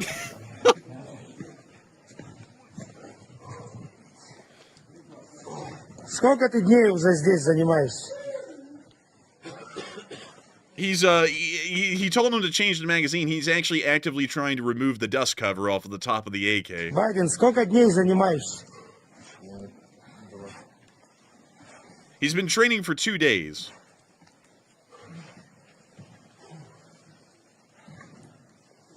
So many people are trying to say what the call sign is, and I just keep on seeing the Nightbot getting them. Like, Yeah, y'all can't say that name, but the Nightbot's going to take it out. It thinks it's political. yeah. Oh, Oh the man! Nightbot is on a roll right now. It's like, oh my Я не goodness. знаю, чему учить этих людей. Listen, man. I'm just saying. We don't get political, by the way. We're not touching politics. Like they can say whatever they want in the clip, but just on a general level, if the enemy is saying things like that, I mean that's just not good. I mean it's really not. The enemy, everybody. I don't know about that. I'm going to be honest with y'all. I'm going to be entirely honest. How dare they insult the former president of the United States like that? This guy is far worse than the former president. I'm just going to put that out there. The former president said, get a 12 gauge and blast it into the air if you think someone's around your house. This guy doesn't even know how to handle a gun. Ridiculous. But moving on. Moving on from that and on into our Russian casualty report, we were able to see some significant losses. Oh! Man, 0 Bobcats, so absolutely none. 0. We're flatline. In fact, the entire right side column, except for the cruise missiles, is almost flatline. But the left side, I don't know what's going on that left side. Look at that boiler. Tell us more. Whoa. Look at that boiler. But nevertheless, Miss Disa, keeper of the records, did state that 1,650 Russian soldiers wounded and killed is the 21st highest daily loss, tied with the 27th of December of 2024 and the 16th of November 2024. We have also been able to see that artillery has dropped below the 7-day average for once in quite a long time, actually, and tanks, UAVs, and vehicles are in the usual range after highs earlier this week. And now for the weather. 1,650 Russian soldiers and Norks have been obliterated over the past 24 hours. Truly obliterated. Dashed to pieces, they say. 37 APCs has also been destroyed as well, along with 79 supply trucks, 7 main battle tanks, 14 artillery pieces, 51 drones, and 2 cruise missiles. Overall, the daily losses were pretty decent. And I gotta say, what a nice number indeed. What a nice number. And also, I want to make it very clear that the last clip that we showed of someone in training being called a certain nickname is not supposed to be creating any diplomatic connotations whatsoever. I actually thought the video was just funny, but it happened to have that nickname in it, so we had to find a way to not really talk about it. That's why I said I do not know what he's saying right there about the nickname, but still, let's watch this guy not know how to handle a rifle. But moving on from that, it really wasn't anything too crazy. You could tell that the guy who was doing the drill, he was an older fellow who probably shouldn't have been on the battlefield in the first place, and I think that's why they were calling him that, because of course the other one was a pretty old fella himself. So that's why they were saying that. Yeah, I think that's honestly why they were saying that. As many of y'all do know, I think this is a fair critique. Practically all presidents, well, not all presidents, really just the former one and this one, are kind of up there in age. You know, like they could be in senior assisted living at this point with how old they are. That's just the truth. But moving on from that and on into the remainder of the news that we have tonight, we were able to see in the Vovchansk area a Ukrainian T-72B in the hull down position, and look at how mean that looked. Man, that looks juicy right there. That looks like real menacing or something like that. I wouldn't want to come in contact with that. No, I would not want to come in contact with that either. And we can also see the tankers here. Dude, this guy looks like he just smelled a bad fart, man. He's like, what the hell? It's like he's looking at his gunner. Man, you're missing the driver though, man. That dude's fury, like down there in that driver's seat. That dude's got it. He's about to floor it. Dude, before he joined the Ukrainian tank corps, he was a getaway driver for the local mob. It's like this guy could get you somewhere, really. But anyways, moving on from dude, that's that look that they say boxers have when they're hungry. This man is hungry for some kills. Like he's like, let's go out there and blow up some tanks. Dude's about to be like the movie Fury out here. But I like the commander, dude. He's up there looking at the gunner, like, are you okay, man? Like he's like, are you good? But anyways, they're trying to figure out what's going on with that driver, though. They're like, hey, blia, do you see the driver's face, blia? Oh man. But moving on from that and on into our next clip in Vovchansk, we also get to see a couple of Russian soldiers being taken as prisoners today. There they are. В России там за наркотики ебуть жестко нахуй. Не надо, не надо. Надо, братан, давай, давай. Да не надо.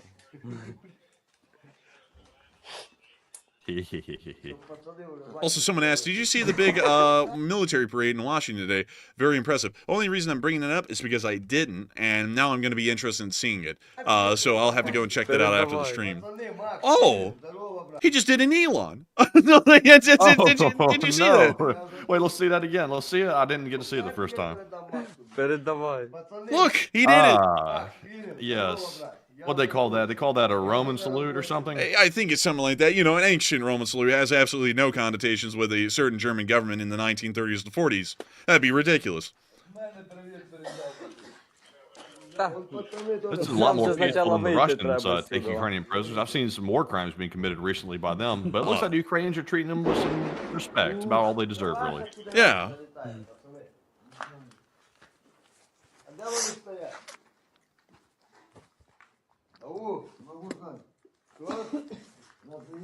When we see all of the prisoners here, it's actually quite a sizable portion.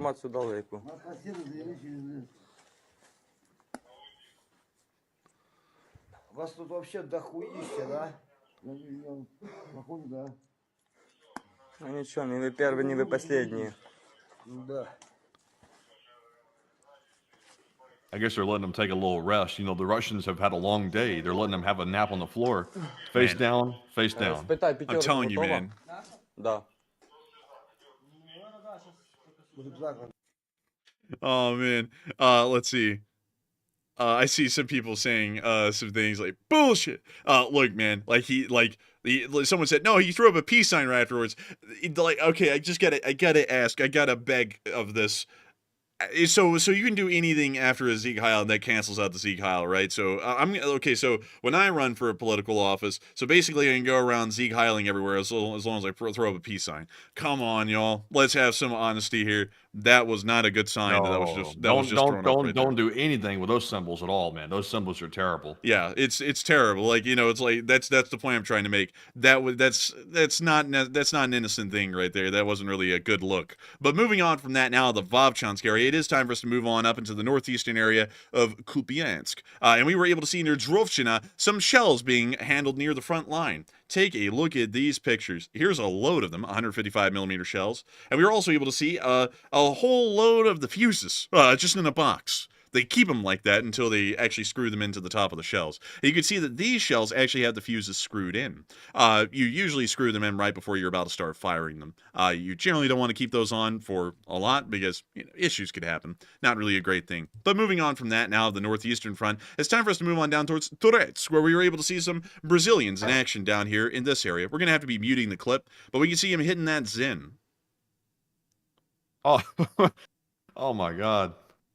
It's made it here too. Oh, these are the Brazilian volunteers, like you said. Did you say that?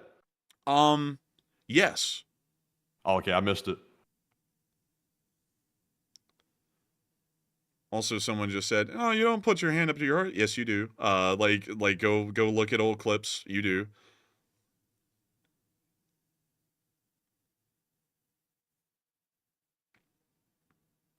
And Also, Kachulian said, to be fair, we could be missing some context. He could be mocking the Russian POWs like that. Maybe so, because we do know that, like, for example, the Wagner PMC, they had a lot of, like, neo-Nazi type people in the Wagner PMC that had those sick beliefs that they were sort of running with. So it's not uncommon for the Russians who like to call Ukrainians Nazis. It's not uncommon to find that in the Russian military, oddly enough. So maybe they were mocking them. We don't know because we really couldn't hear what they were saying in the clip very much, but it's possible. it is possible indeed.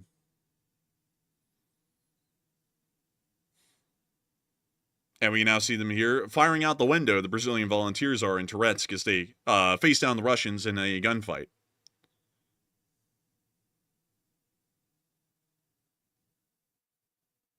Also, he's got a nice AR that looks like a Daniel. Man, it honestly kind of does. I wish he'd move it down again so I could see what the side of it said. And also, let's see. Certain Deft said one of the founders of the Wagner was a Nazi. Yes, Dmitry Utkin was actually like hardcore into that kind of stuff. Man, Dmitry Utkin was like, he would have fit in like easily, like in the bad era of Germany, like real easy. That guy was like bad fella made over again, like really. Dude, back in the Soviet days, he would have been a sympathizer for the Nazis. Yeah, he really would have. It was really crazy how, like, even Wagner, the name, like, even had like roots back to that a little bit. It even had some inspiration from it. It was just really weird how they kind of copied that. Yeah, it was very bizarre in every single way. But moving on from that and further down the line towards Pokrovsk, we also get to see an Mi-24 on a fire support mission. Check this out. And that windshield wiper is going. Like, dang. And they tilt Also, up. by the way, someone in the live chat has said that they're coming out with a Putin the movie. Is that true, Enforcer? Have you heard that? I have not heard that. I'll add that to the question segment because I'm interested to find out what that's about. We can't jump into it right now because it'd be a rabbit hole, but we'll check it out later. Let's see.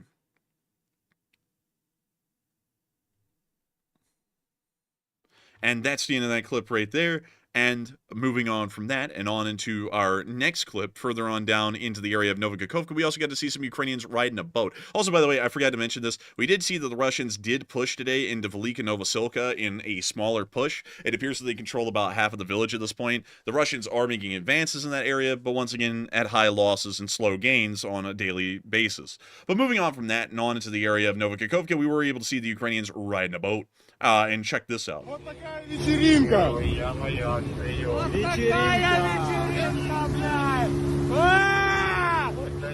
Wow, that boat is loaded down. Man, this guy looks like he's having fun. Комментарии! Gonna be seasick, блядь. Huh? Gonna be seasick, блядь. I'm gonna be seasick. Man, but the water is perfectly still. So Клина поймал, блядь! У нас в лодке 300 нет, 200 нет. Возвращаемся. Слава Украине! they seem pretty patriotic. I like it. But moving on. Very chipper indeed, I'd say. Very chipper. But nevertheless, we were able to see a ship-mounted surface-to-air missile system, a Vampire, actually being used successfully against a Russian Kh-59 cruise missile. Check this out. There goes the Vampire. Whooping! And they got it. Whoa. Dead on the nail. There's the those debris. vampires, man. They work pretty good. And I mean, that was just absolutely impressive right there, truly. An incredible thing. But moving on from that clip and on up into central Ukraine, we were also able to see a MiG-29 and the night sky. That just looks so tranquil and calm for some reason. Yeah, it really does. It reminds me of like that scene with the Dark Star or something in that Top Gun movie a little bit, like when he was really speeding up to go fast. It kind of reminds me of that. I have never even seen that movie, so I don't know what the hell you're talking about. But you know what this like? You know what this reminds me of? Like, you know what it reminds me of? Like those olden times in like the early jet era when all of the lights had like that soft warm glow instead of like that bluish bright LED color, you know, and he's just up there Yeah. in the night clouds. It's a very nice look, actually. It looks really peaceful out there. It And looks also like the military version of that storybook, like Goodnight, Mr. Moon or something like that, but it was with a fighter jet. good night, Russia, and your shitty cruise missile. Good night, Putin, and your crappy war budget. Good night, Russian oil industry, and your burning oil refineries. Man, speaking of that nice warm glow, it kind of is like the burning of a Russian oil refinery down there, like with the glow on the instrument panel. Looks kind of like it. It's a little bit of a glow, you know? Good night, radioactive glow that's given off from radiation of Chernobyl. It's like, but anyways, moving on from that, it is time for us to move on up into Kyiv and get the speech from President Volodymyr Zelensky here on this very day of the war. Many of you all know we must have the speech from this very day of the war, and it appears that Zelensky did not give a speech today, for lo, he was off and saying that the mainstream news in the United States is a bunch of liars. But let me go get that really quickly so that we all can find that. Let me go find the president of Ukraine right here. And what do we have here? What do we have, I say? Let's see here. It's a very long one. Let me go see if we can take a look at it. Because he was in Moldova. How long are we talking here? Are we talking like 10 minutes? 28 minutes. So I got to see if this whole thing is him. Okay, hang on. So we can watch the first part. Which is a little lengthy, but we can watch the first part, and once the Prime Minister of Moldova is speaking, we will just simply disrespect the Prime Minister of Moldova because they're not the President of Ukraine, and then we get on with the question segment. By the way, I don't mean any insult to the Prime Minister of Moldova, I'm just kidding about that, but nevertheless, we do have a show to run, so we will show the beginning speech of Zelensky. He actually did 2 of them in this video. We'll only show the first part, and then we'll move on out and into the question segment where we get to talk to all of y'all. But let me make sure. Okay, so the subtitles are on properly, everything's good to go, and without further ado, here is the speech. Speech! Шановна пані президент, шановні представники наших держав, пані та панове журналісти, всі присутні. Я радий вітати сьогодні в Києві Маю Санду, друга України. Радий, що ми дійсно як справжні друзі можемо допомагати одне одному. Сьогодні ми говоримо про підтримку України, говорили дуже багато про підтримку Молдови. Для нас це також дуже важливо для безпеки всього регіону. Серйозна ситуація у наших сусідів, і вона нестабільна, і тільки разом ми можемо зробити цю ситуацію сильною, безпечною, можемо допомагати. І, зокрема, в енергетиці ми сьогодні про це дуже багато говорили і в багатьох соціальних питаннях, які використовуються нашим спільним ворогом, без сумніву, проти інтересів не тільки Молдови, але й усього нашого регіону.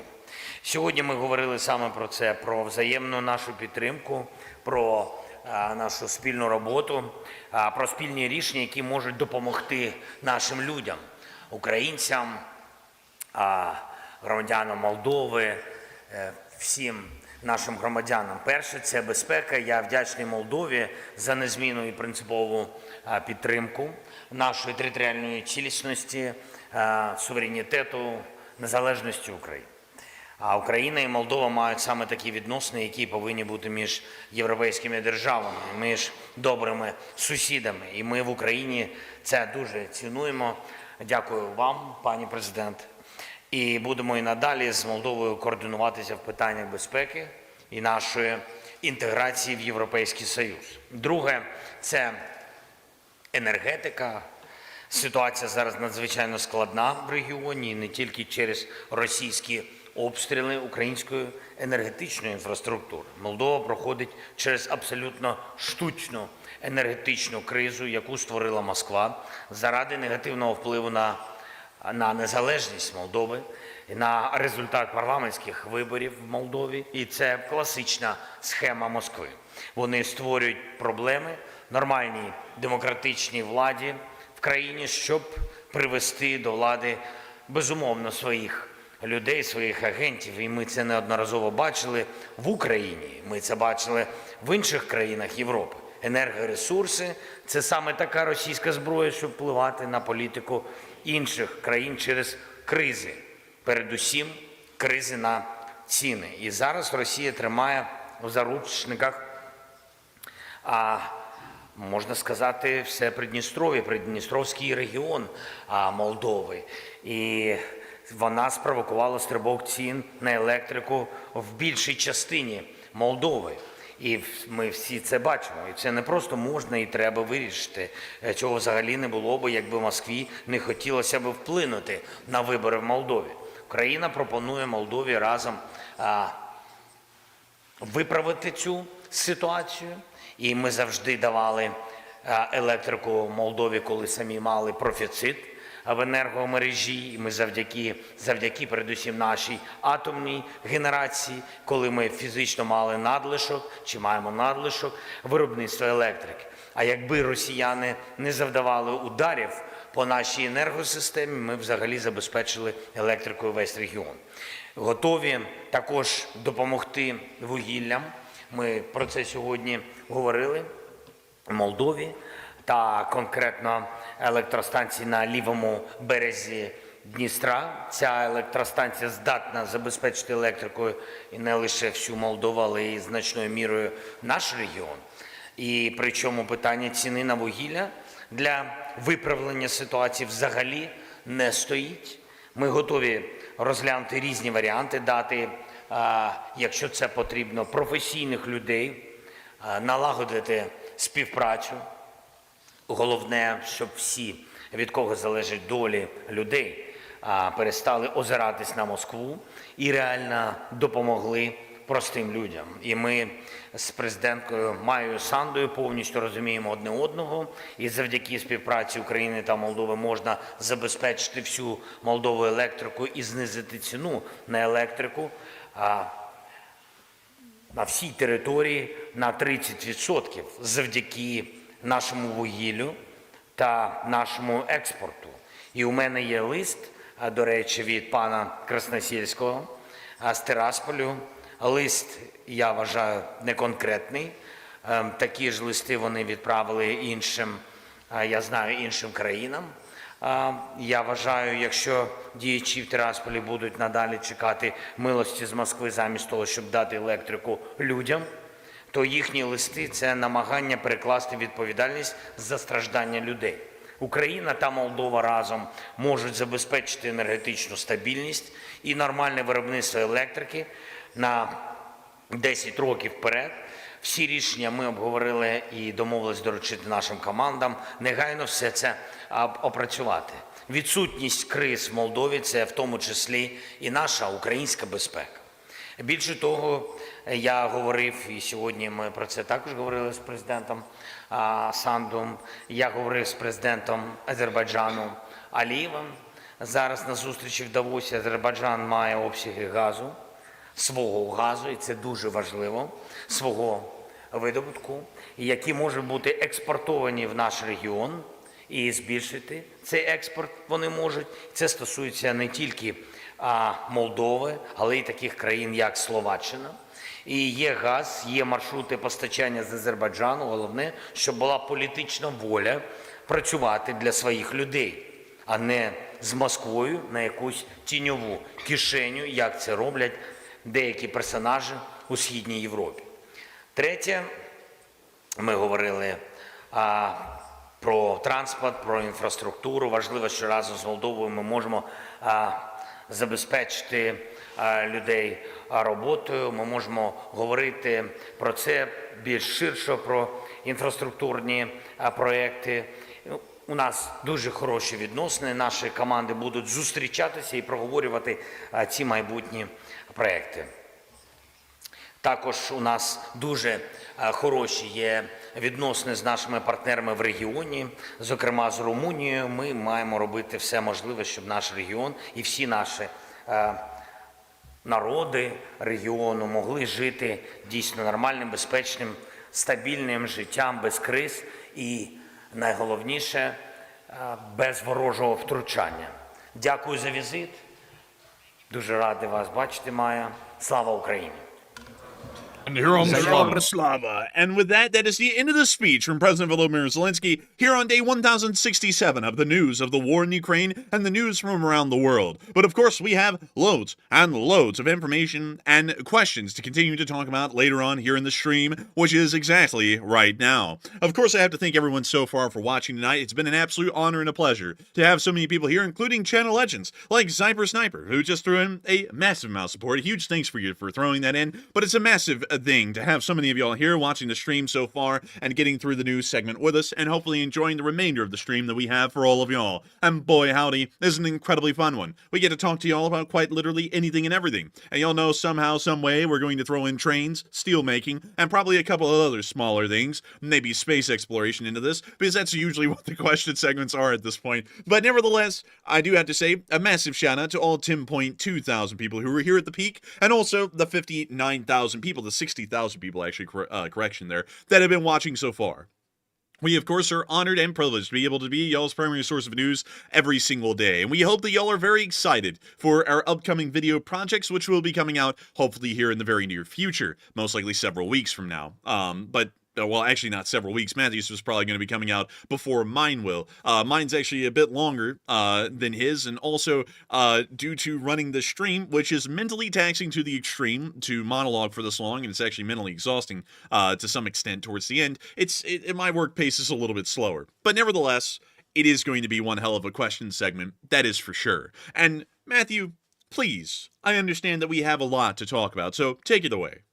Yes, we do. We have a good bit to talk about in our final question segment of the night, so let's jump right into it. And first of all, we have no more polls to address. We may have one more before the night's out, but for now, we are fresh out. So we're going to jump right back into our Super Chat questions, and our first one here is going to go to none other than Zyper Sniper 1, who just threw in that very generous $44 donation. And thank you very much, Zyper, for this support once again. And he said, here is a future video ideas fund, and LSA forever, and keep up the amazing work, and as always, and as much love from Norway. And thank you for the love from Norway. We love our Norwegian viewers, all the folks who are here that are Norwegians. We thank y'all so much for being here every night. And I got to thank you so much, Zyper Sniper, an old guard and channel legend, for being here tonight. And thank you for supporting the Future Videos Ideas Fund. We have loads of ideas that we're actually kind of cooking up in the background right now. We want to keep those a little hush-hush, though, these days, and kind of company secrets. So that way folks who may be kind of working in the same category do not end up making the video before we can. But there are loads of ideas that we have right now. Of course, we've told you all about the Panama and Greenland videos that are currently in the works right now, but we already have some other ideas that we're already starting to line up as well and begin to talk about here in the future. I gotta say that I am very excited to get the Panama script off of the ground. Matthew's been doing a lot of work with the Greenland script, but that's kind of his wheelhouse, so if he's going to talk about it, that's more so something he knows a lot about because he's the one working on it. But I'm the one working on the Panama script. And so far today, I've knocked out a script that is long enough that it's at least 10 minutes long. But right now I'm shooting for the 20-minute long documentary. Matthew is shooting for around 15 to 10. So I'm trying to make mine a little bit longer, just to kind of explain that, because y'all will see that when it comes out, that it most likely will be somewhere around 15 to 20 minutes long. Matthews are shooting to be around 10 to 15. But nevertheless, it's going to be a very interesting video because I actually explain in the video the strategic significance and economic significance of the Panama Canal and the reasons why the United States would want to claim it, and also why there's a lot of pushback inside of Panama as to why they do not want the Panama Canal to be retaken by the United States, and also the Chinese influence that's starting to emerge in Panama that appears to be a significant strategic risk to the United States of America in the foreseeable future. So there's a load of different things that are going to be talked about, and also some things that really just explain why the Panama Canal is so important, especially to the United States. So I cannot wait to get that video out. I think a lot of y'all are going to be really interested in it, and I think that's going to be something that a lot of people will be blown away with as far as the quality. But since we're talking about future videos, I'll let Matthew take a minute to talk about his Greenland project, because it's a very interesting one, and I know that he's got a lot to talk about on it that I wouldn't know, because he's the one who's actually running that ship from the wheelhouse. So Matthew, do you want to tell anyone about your Greenland project? Yeah, so I can tell you all that the Greenland project is coming along very well. In fact, the script is largely written, and right now I'm just trying to line up some animations for the video and also some stock footage as well to go along with it. I'm trying to get some stock footage that you've probably never seen before, which would be something that you've never seen really on any other Greenland documentary ever on YouTube. So I'm currently trying to line that up as well. So that some things are moving in the background with it. I expect to have the video out in about a week or so, but generally speaking, after doing all the research for the video, I had said previously that I really don't support Greenland.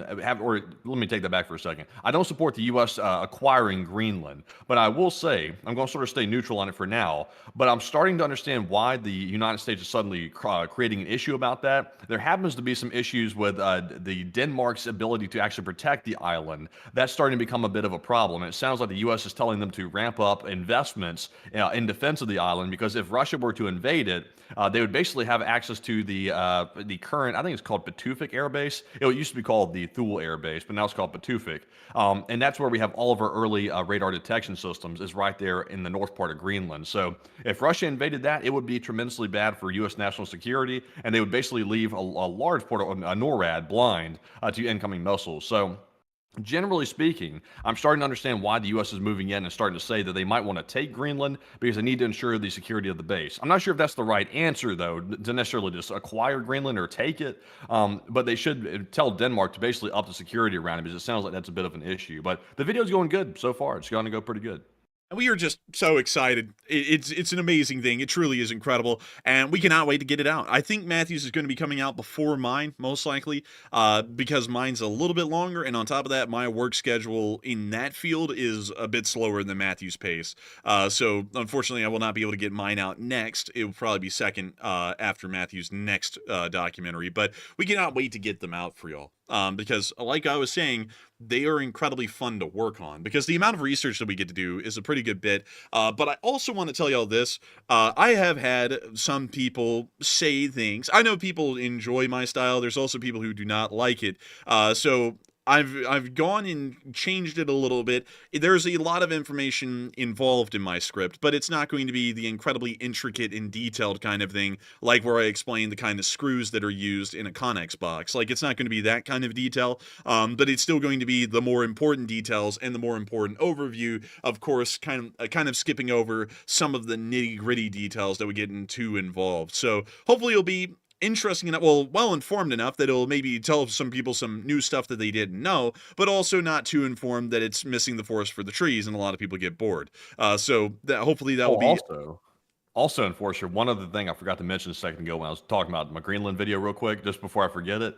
One disturbing thing, I don't want to blow the whole video away, because y'all will get to hear all the details about this in the entire... Don't do it. Huh? You're gonna spoil it, man. Don't do it. Don't do it. Oh, I mean, it's public information. It's not like it's a top secret or something like that. Oh, okay. Well, you go ahead then. I was going to say that generally speaking, there's largely a very big push by the Axis powers to start occupying the Arctic. I'm sure a lot of people have probably heard rumblings of that, but after doing research on it, the mainstream, of course, is not doing a good job of covering that. The threat in the Arctic by Russia and China is getting extremely severe. In fact, it's much more severe than I was even aware of before I did the research. So in the video, I'll go over all of that and how Russia is basically building nuclear bases literally right up there, aiming straight at Greenland, right toward the United States, and they're building them fast. And China's also showing up with ships, and Russia is as well, sort of patrolling the Arctic because the ice caps are starting to melt. So it's starting to get very interesting up there, and it looks like that's the new spot where the military is focused on, and that's why Greenland's suddenly a hotspot for America. And that is a very interesting explanation, Matthew. I actually heard that explanation from Matthew earlier today. And I guess I don't want to talk too much about my video and what's going to be happening with it. But someone, Lord Cog, actually said, thank you for the massive support tonight again, by the way. He said, calling it a Connex is telling. And that is telling, isn't it? Because the Connex box was technically the predecessor to the modern-day intermodal container. And some of y'all may know that. Some of y'all may not. But back in the day, around 1948 or so, the Department of the Army's Corps of Transportation came up with a revolutionary new concept, the Connex box. The Connex box was a universally made, stackable box That wasn't really that big. They weren't huge at the time, but they were the predecessor for the large part, or the proof of concept for the intermodal container that all of y'all know of today, or as it's usually called, the shipping container.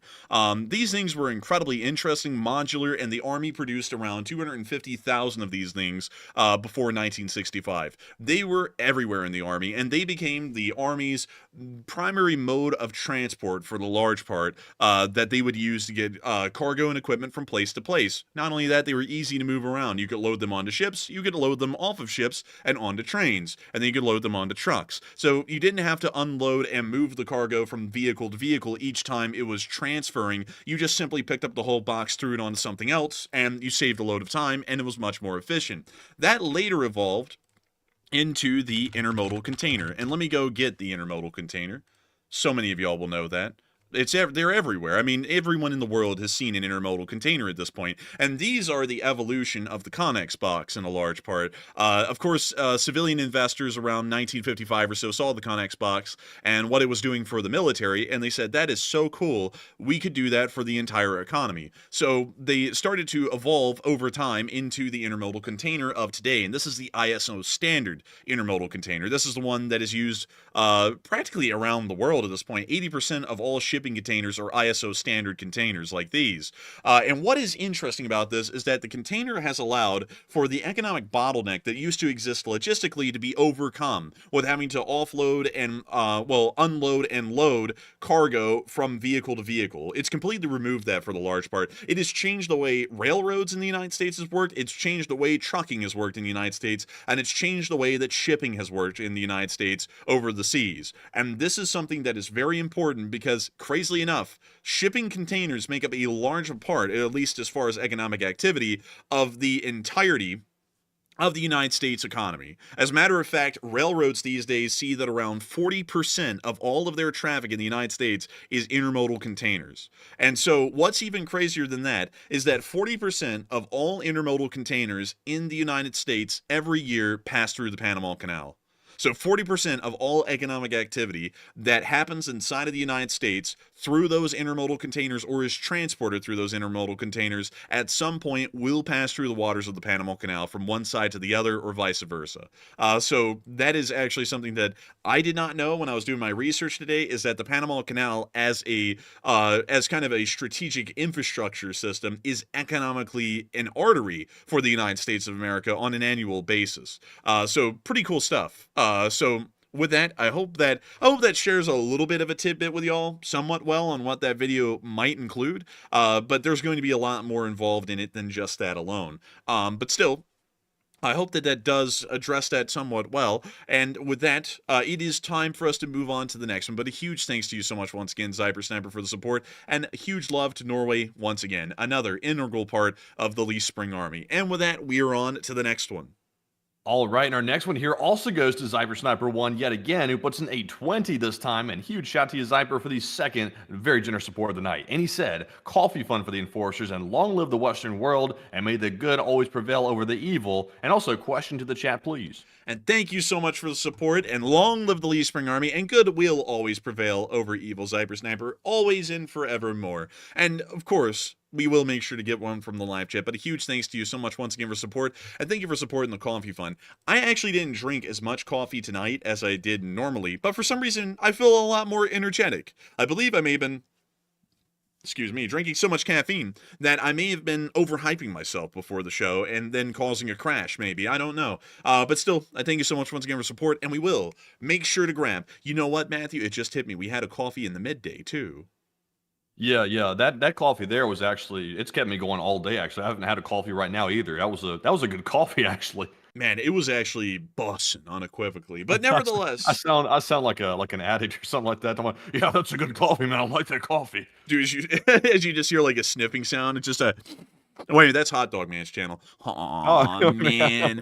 Oh man, that's a good coffee. Oh man, there goes another 600. Oh man, but nevertheless, I do thank you so much once again for support, Sniper, and we will get a live chat in your honor. So what do we got, Matthew?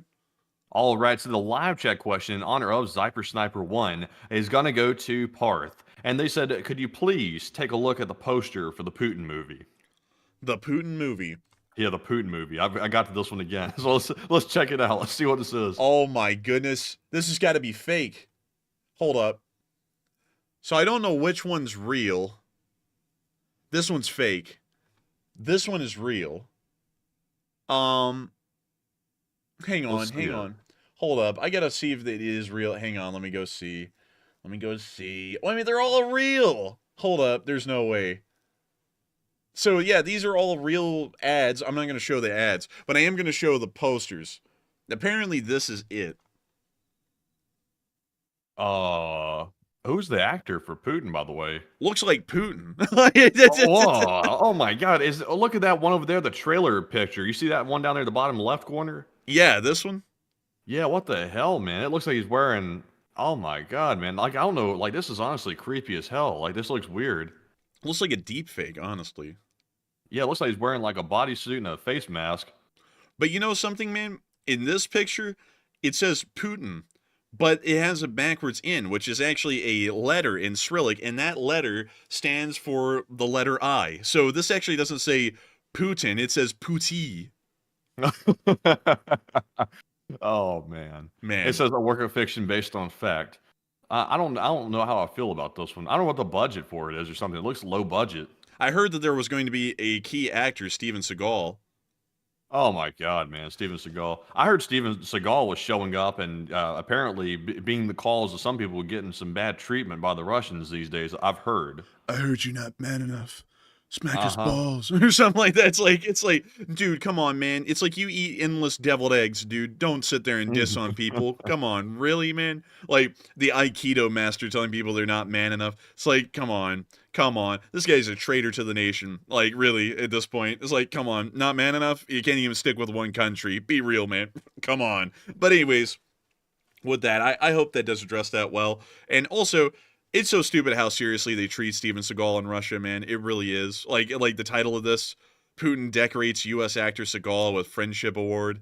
This was a while ago, by the way. That was like a year and a half ago. It's like, come on. It's like, why are y'all treating this guy seriously? I honestly think that if he ever returns to the United States, we should try him for treason at this point. I really do think we should. But anyways, with that, that's enough of my personal opinion. That's interjecting what I think should happen to people. And, of course, we all know that the U.S. government would really make sure to try the guy for treason, I'd hope. But nevertheless, I hope that does address that the best I can. And with that, I think we've taken a look at this Putin trailer well enough. Well enough indeed. But with that, thank you once again for the support and helping this channel to keep on running Cyber Sniper. I hope that addressed that live chat incredibly well. And with that, it is time for us to move on to the next one. But a big thanks to you once again. Yes, indeed. And with that, we are now jumping on here. We are jumping on to get a bot out of the live chat first. He had to go. But anyways, jumping into our next super chat question. This one goes to Gunfox, a longtime channel legend. He put in 2 super chats, and he has a days in history for us yet again. He says, Project Mercury, May 5th, 1961. Alan Shepard became the first American in space by making a suborbital flight. And 7/21/1961, Gus Grissom became the second American in space on the Mercury Redstone Liberty Bell. 7 sank after splashdown. And I gotta say, that's incredibly interesting. And Alan Shepard was the first U.S. Citizen in space in history. Very interesting to think of. And he was on the Mercury 7 mission. Isn't that cool? And look, there's his F-4U Corsair on the USS Franklin D. Roosevelt in the middle of World War II. Isn't that incredibly neat? Actually, that's 1954, correction. Whoopsie daisy. It looks like he actually served in Korea. But nevertheless, moving on from that, let's take a look here. Look at that. That's him before launch. Huh, that's, man, that's very clear glass on that helmet right there, I must say. Dude, that glass is so clear, I can see my future in it. But moving on, let's take a, oh, look, they're lifting the capsule out of the water after its re-entry to the Earth below, or really the waters below. That's pretty neat. Also, these helicopters are pretty neat, the H-34 Choctaws, because they actually used a rotary engine like an airplane, like that giant front, like, nose area that's, like, round, that actually has a big aviation rotary engine in it. Huh, that's interesting. That's pretty cool, actually, though. Yeah, that's actually pretty neat. Let me see if I can show y'all that, because they should, like, I think they probably show that on the Wikipedia page. There it is. This is a Sikorsky H-34. This is like one of the first commonly seen Army helicopters, really, that was like in larger numbers, because 2,300 of them were built. But let me see if I can show y'all that radial engine. Oh yeah, here we go. Here's the radial engine right there. It's tilted downwards, but it's connected to a giant crankshaft, which goes up through the helicopter, and then they have like a transversal gear, I think it's called, that like pretty much exerts the energy directly upwards and horizontally into the propellers or the rotors, and allows for the helicopter to actually produce its own lift. That's interesting. I like that too. It's an incredibly cool kind of a system because I think it was one of the few helicopters that was made that way. I think everything else used a different kind of a conversion system to convert the energy of the engine into actual mechanical energy. But beyond that, still really cool to know that he was the first American in space. Also, let me make sure to read the other part of that super chat. Here we got to find it. Let's see. Scott Carpenter was the second astronaut. Let's see. I got to read that part. I haven't read that one yet. That's the next one. So let's see here. Gus Grissom became the second American in space. Let's see. Liberty Bell 7 sank after splashdown. Let's go check out the Liberty Bell 7. I like the name of that. It sounds very American because it is. It's as American as it gets. So let's put Liberty Bell 7. So this is, let's see. It was pilot. Here we go. Yes, this is it. So where in the world is the capsule that sank? And there's the little rockets that would carry him, the Mercury Redstones. One of my favorite rockets just because of how simple and small it was. It was like shooting folks up on ST's rockets into space. I thought it was always neat. But let's take a look here. Oh, look at it. They're just literally hoisting him out of the water by a harness. They're just like, yeah, man, capsule screwed. Like, that's just like, man, that looks ridiculous, honestly. Like, it almost looks like a Twilight Zone episode. Yeah, it kind of does, man. They're just pulling him up like that, just hanging him out like a rag doll. Oh, man, let's see. And let's see, they're trying to recover the Liberty Bell there. And it failed, according to what they said, and it sank to the bottom of the sea, and it currently is at a depth, let's see. It may be at a depth of around 17,000 feet, specifically where it landed. So that's a little unfortunate. I don't think we'll be getting that one. Oh, wait a minute. They actually recovered it. No freaking way. They actually got it back in 1999. How deep was it? Let's see. At a depth of nearly 16,000 feet. Damn. Dang. It was deep. That is crazy. And so now it's actually on display at the Cosmosphere in Hutchinson, Kansas. There it is right there. That's actually pretty cool that they recovered it. I was thinking that it was lost for good at that kind of a depth, but I guess they got the Global Explorer out there to go grab it. I'm just kidding. They did not do that. But beyond that, still pretty cool. And I got to thank you so much for the support, Gunfox61, and sharing that interesting historical fact about space exploration with us. A lot about the Mercury program today, which is a very cool one. And also, back in the day, if y'all don't know this, the dime actually had a different design on it, and it was called the Mercury dime. I've actually seen these, and I thought they were pretty cool, because they actually had Mercury, which is a Greek god, on the dime instead of a president, which is incredibly interesting and very unique. And also the back of it had the same design as it does today. By the way, one thing that y'all might find interesting about this is that this, and I want to make sure that I'm correct with this, let's see what the reverse side is, because I've always heard that it's a specific thing. Let's see. Yes, this is a fascist, which is a very interesting thing. Yeah, that's, you actually put it together, Matthew, because fascism, the political ideology, if you actually know anything about it, actually uses the fasces right here as its symbol. That's why fascism is called that. But it originally, just to explain to y'all the story behind the fascists, because it's not a fascist thing. The fascists tried to make it their thing, and they really failed because we still use the symbol a lot in the U.S. government to this day. But originally, the fascist was a bundle of sticks that was carried around by the assistants of the consuls of Rome back in the days of the Roman Republic. And whenever they were inside of the city of Rome within the Pomerium, which was the city of Rome's walls, they would only carry around the bundle of sticks. But whenever there was an instance of wartime and they left the confines of the Pomerium of Rome, which was the city's walls, they would mount an axe blade onto the side of the fasces. And that would show that the consul has the authority of the military behind him, not just the authority of the civil government. As the United States was founded, the fascists actually became the symbol of the Congress, and you can actually see that very clearly seen within the House of Representatives on the... Oh, holy moly. Okay, well, they... one second, let me type in House of Representatives. U.S. House of Representatives.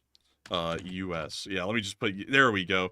So let me see if I can show you all a picture of the inside here. And you can actually see the fascists back there on both sides flanking the seat of the Speaker of the House without the axe head, which would show that it's wartime. But nevertheless, a very interesting kind of a symbol, and really neat that that is on the back of the dime, because it's an integral symbol of democratic governance to this day. Very interesting to see, though, that all of them that were made from 1917 to 1945 included the fascists that depicted a warlike scenario instead of one of peacetime.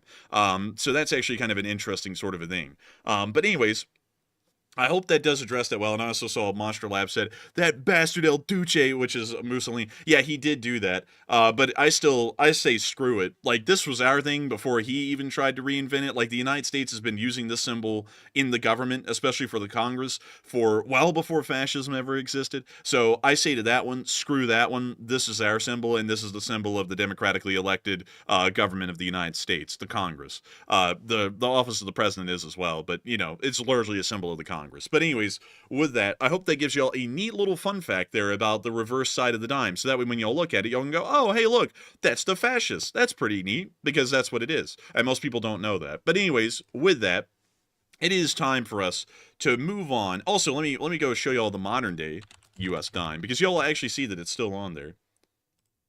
Oh, wait a minute. They changed it. Interesting. They did.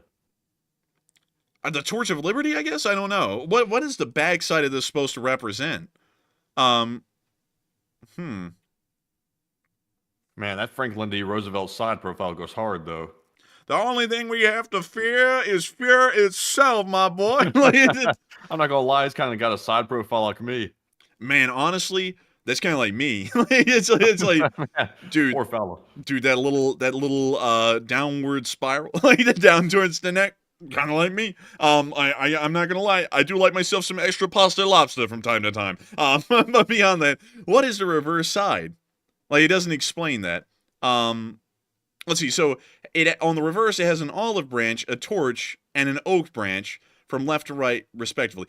I honestly liked it better when it had the fasci on the back of it, because that was the symbol of the Congress. So it's like, this is the representation of the democratically elected Congress of the people. I don't know why we changed that, because I actually thought it was still the fasci to this day, or the fascists, more so. So that's a little bit weird. Because it's like, if we don't like that, like just saying this here, because some people were like, well, Mussolini reinvented it. Well, we reinvented it that badly that we removed it from the dime. Why is it still on the walls of the House of Representatives? Because wouldn't it be removed from there too? You know, like, that's kind of my take on that. I think that this was honestly a little bit more stylish looking, and it had a lot more history steeped in it behind our democratic kind of a republic governance. But anyways, with that, I hope that does address that somewhat well, or at least the history of the dime, because I actually learned something new right there as well. But nevertheless, thank you so much once again for support. You know something, I gotta be honest with y'all, like, let me go show y'all let's see, the Buffalo nickel, because all of y'all will know that the nickel now has Thomas Jefferson on it, and putting the faces of founding fathers on our currency is something new. It actually wasn't really done at all throughout most of U.S. history, because this was the original, well, not really the original, but this was largely like the first national nickel that we had, which was called the Buffalo nickel, which had a Native American or an Indian, either way you want to say it, and a buffalo on the back, which I think was really cool. It was like an homage to a part of, an integral part of the United States, you know, the Indian culture, history, and heritage, and also the buffalo, which is a proud and majestic animal of the Midwest and the Wild West of the United States. I thought it was a really cool thing. You know, it really showed off some different parts of the nation instead of just the founding fathers, because that's kind of a, like, the founding fathers are great, don't get me wrong, but I thought that our coins back in the day had more abstract kind of a thing, still called to what the United States is and what it was, but more abstract in a way, and kind of a little bit more interesting and to look at. Like, I don't know, maybe I'm the only one who thinks that, but I thought they were interesting. The penny, though, oh yeah, the wheat penny. Let me go show you the wheat penny. The wheat penny. Yeah, there we go. This is what the back of the penny used to look like before they redesigned it. This is the only currency redesign that I could actually get behind, because just putting 1 cent on the back of a penny is kind of lame. Yeah, it kind of looks a little, like, too simplistic. You know what it looks like, man? It looks like casino tokens. Yeah, it kind of does, actually, really. Yeah, I might not have this penny for much longer, by the way, or any penny. Well, I that's kind of dumb to get rid of them. Like, look, folks, I'm not getting political here, but the penny is an integral part of this country. That would be stupid to get rid of the penny.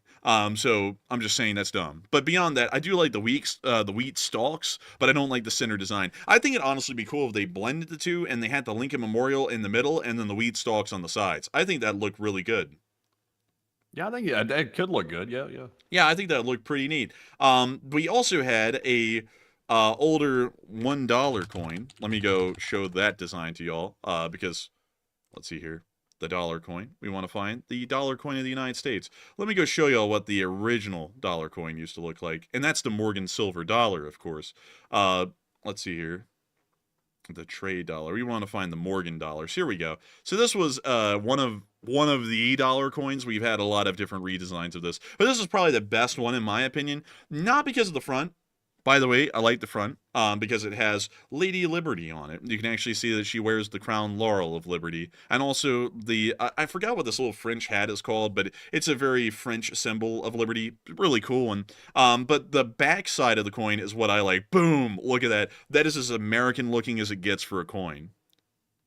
Yeah, I mean, it's pretty American right there. Man, I got to tell you, I absolutely love the design of this coin.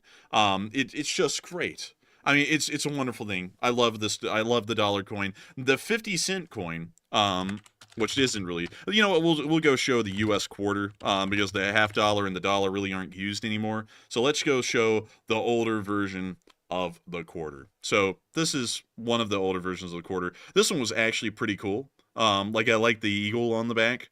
And also, I don't know what the hell that was on the front. That's been worn down too much to tell. But let me see if I can get y'all the standing Liberty quarter. I'm not gonna lie, dude. The coins of the olden days just looked way cooler than anything we have now. I'm not gonna lie.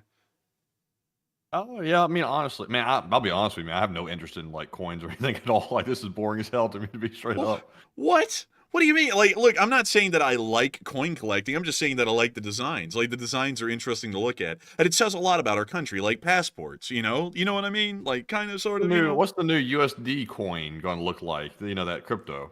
Oh, hell no. We ain't even talking about I think they got banned, by the way. I think I heard, like, word that maybe that was executive ordered out of existence.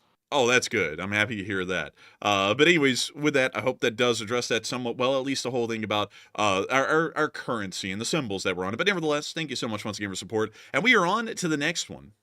All right, and our next one here also goes to, guess who? It's Gunfox once again, who puts in the 20, and thank you very much, Gunfox, once again. He said, 2/20, 1962, John Glenn became the first American to orbit the Earth on Mercury Atlas 6, and May 24th, 1962, Scott Carpenter was the second astronaut in orbit and flew on the Mercury Atlas 7, and a targeting error during re-entry. And question from the chat. I gotta thank you so much for the support. Very interesting to hear the story of John Glenn. John Glenn was pretty cool, actually. John Glenn has unfortunately passed away, like many of those that we're speaking of right now. But still, he was the first person to orbit Earth inside the United States in the Friendship 7. Really friendly looking. And It was friendly to me. man, that thing looks really friendly. That thing looks like it's going to go, oh, hello. Would you like to come over to a barbecue and have some beer? You know, it's like, wow, what a friendly capsule. But nevertheless, I got to say, thank you so much once again for support, Gunfox61, and sharing these interesting stories of space exploration with us. And I hope we were able to delve into some of these incredibly well. And so with that, thank you once again for the support. I hope that has addressed that incredibly well. And it is time for us to move on into the next question. But still, a massive thanks once again. And I hope we were able to address that incredibly well. Indeed. And with that, moving on to our next one here. This one goes to a live chat question, by the way, from Gunfox. And this one is going to go to Cat's Game, who says, when is China going to invade Taiwan?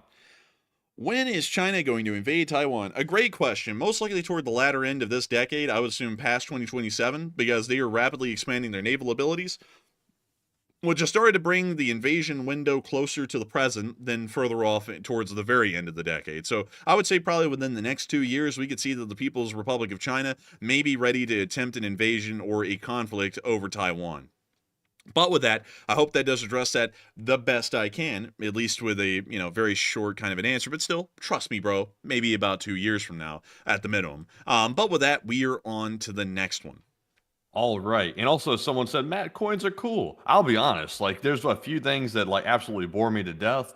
Coin collecting is one of them. I'm not hating on you if you coin collect, by the way. Like I'm not attacking nobody, but to me personally, it just bores me to hell. And also, honestly, trains are more interesting to me than the coins. I think Huh? the coins might be the lowest thing for me on the Dude, interest scale. dude, coins don't really interest me that much, but the symbology on them, Matthew, that's what's cool. Like, interest. Like, I don't care about, like, the little inverse things or the die errors or all that. Like, that's neat for, like, the people who really like that kind of stuff, but I'm more so just into, like, what's on them. Kind of like how we looked at passports that one day, and we were like, oh, look at this one, look at that one, look at the designs. And that's really what I care about on the coins. It's just what they kind of look like. Like, I don't really care about, like, their values or, like, the different historical, like, values and differences in the collector world. It's just the appearance of them. Are they good or are they not? Yeah, I would have to agree with that. I would agree. And so with that, now that we agree on the same thing, I do have to say that I have been on a hell of a rabbit hole researching trains, but I will save that for a super chat that might be about trains. But anyways, with that, we are on to the next one. Also, someone said, "How do you feel about postal stamps?" Honestly, honestly, by the way, like we've had viewers send us like postal stamps from Ukraine. I actually found those cool, which is unusual for me because usually I do not find that cool at all. I like the stamp collecting stuff. U.S. stamps to me, like there's a couple of them that are cool, but I wouldn't want to like hoard them or anything like that because it's really not my thing. Kind of the same thing with the coin situation as well. So I don't know. That's just me. I'm not a big fan of those things. The only thing that I collect is at one point about a few years back, I used to collect model cars of the ones that I liked, like the really nice models and stuff to put in my model cabinet. And I still have those. There's in storage right now, but that's the only real like collector's items that I really like to like hoard necessarily. I don't even really hoard those either. I only have like a couple of them, but rather than that, I'm not big on like just collecting stuff and letting it sit around. That's just not me. But with that, we are moving on to our next super chat, which goes to Flash One, who puts in a 20. And thank you very much, Flash, for that very generous support once again as well. They said, hey there, and keep up the great work, and would $20 buy a good pizza where you are, and go Ukraine, and a live chat question, please. Hey, thank you so much for the support, and thank you for sponsoring a pizza. We love pizza, I tell you what. And I got to thank you so much for the support. And also, really quickly, man, can you reread that last part? Because for some reason, my brain just didn't translate it properly. Would $20 buy you a good pizza where you are? Go Ukraine. And go Ukraine for sure. And yes, $20 will get us a pretty decent pizza. At least one of them, like a stuffed crust pizza, which I absolutely adore. I love stuffed crust. And I got to thank you so much for the support. And go Ukraine. And of course, long live the Lee Spring Army. And the Lee Spring Army will never die. But I got to thank you so much once again for the support, Flash One. And we will make sure to take a question from the chat. And also, really quickly, before we do, I saw some folks talking.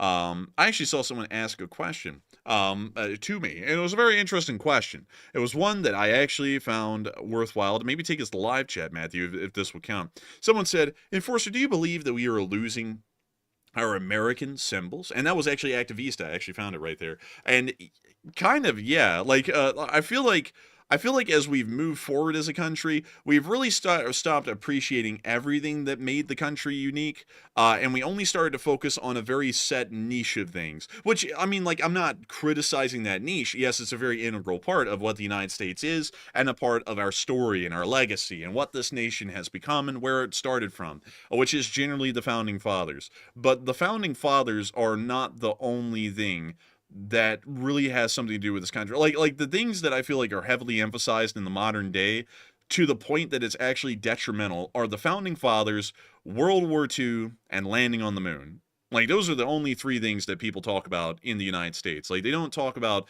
much anything else anymore, like, in terms of the symbology that the government puts out. And I feel like that's to a considerable disservice. Like, honestly, it's so much so. Like one thing that's crazy to me, the government even makes it sound like the United States just isn't what it used to be, through what it says is like, man, World War II was one hell of a thing, just couldn't even get close to that. It's like, what do you mean? It's like I don't even know why that's being pushed, or the symbology about everything is moved to where World War II is like was the best time ever, and everything else has just been downhill since then. Because the craziest things are, by the numbers, we do better as a country every year right now in every metric than we ever did in World War II. Like, we make more money now than we ever did in World War II. There are far less people living in poverty in this country right now than there was in World War II. The military is more powerful than it is right now by hundreds of percentages than it was in World War II. I mean, hell, in Vietnam, we dropped, I think, 5 times more bombs on Vietnam than the U.S. dropped on every country over the course of 4 years in World War II. It's like, that's how far our military power progressed by just that point alone.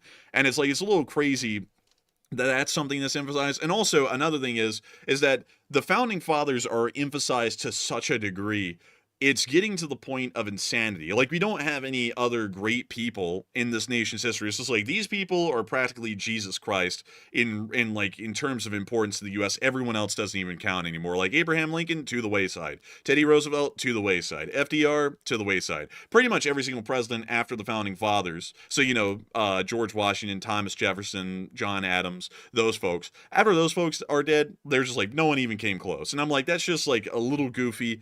Like, and I feel like we should be emphasizing a lot of what this country does right now, like in the present day, and really have an initiative to make people proud of what the country is currently. Because if y'all notice back in the day, like when the Buffalo nickel was around, that was a relevant thing. The Buffalo were a thing that still roamed the plains when that nickel was put out. It was like the majesty of the natural world of the United States in the present day. Like, I honestly think like the change in the quarters that you see nowadays, where quarters have different kinds of back faces on them, showing different things. I think it should show things that really are impressive, like some of the major shipbuilding yards in this country, or some of the larger steel mills, or some of our tallest skyscrapers. Things that people are actually a part of each and every day that they can be proud of and say, that is what we are.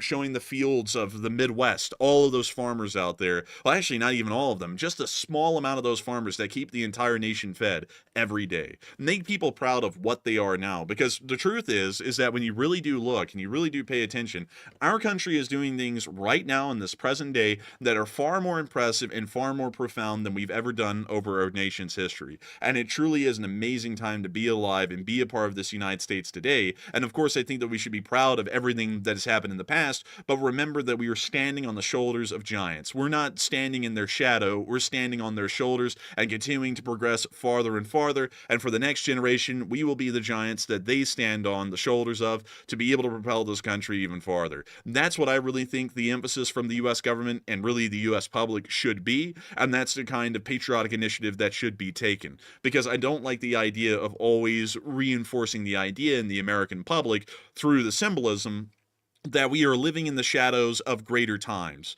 Because the truth of it is that we are living in no less of a greater time now than it has ever been seen in this nation's history. This nation just now possesses the power to destroy the entire world.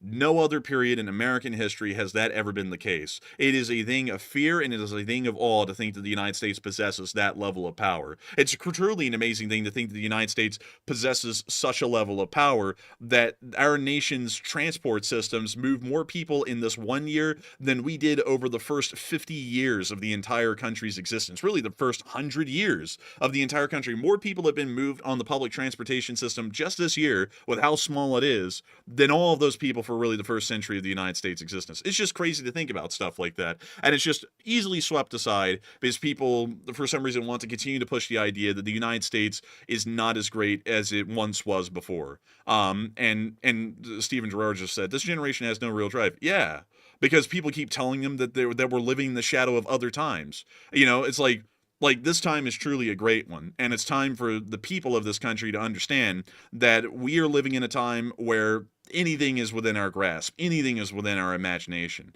It's truly an unbelievable and unprecedented time of technological advancement and economic growth. And if But we it's a mindset thing, though. It's a mindset thing. Yes, we have technology out the kazoo today. Yes, the economy has grown, like from past times and things like that. Now, I know we're having economic issues in the current. I'm not talking about that. But in the long term, it's grown, like over time. But at the same time, though, it's a mindset issue because the young people don't feel like they can achieve big things for various different reasons. And if you don't have like the proper motivation and the young generation, it doesn't matter what tools are at their disposal. They're not going to utilize them, and the country's not going to grow. It's going to stagnate.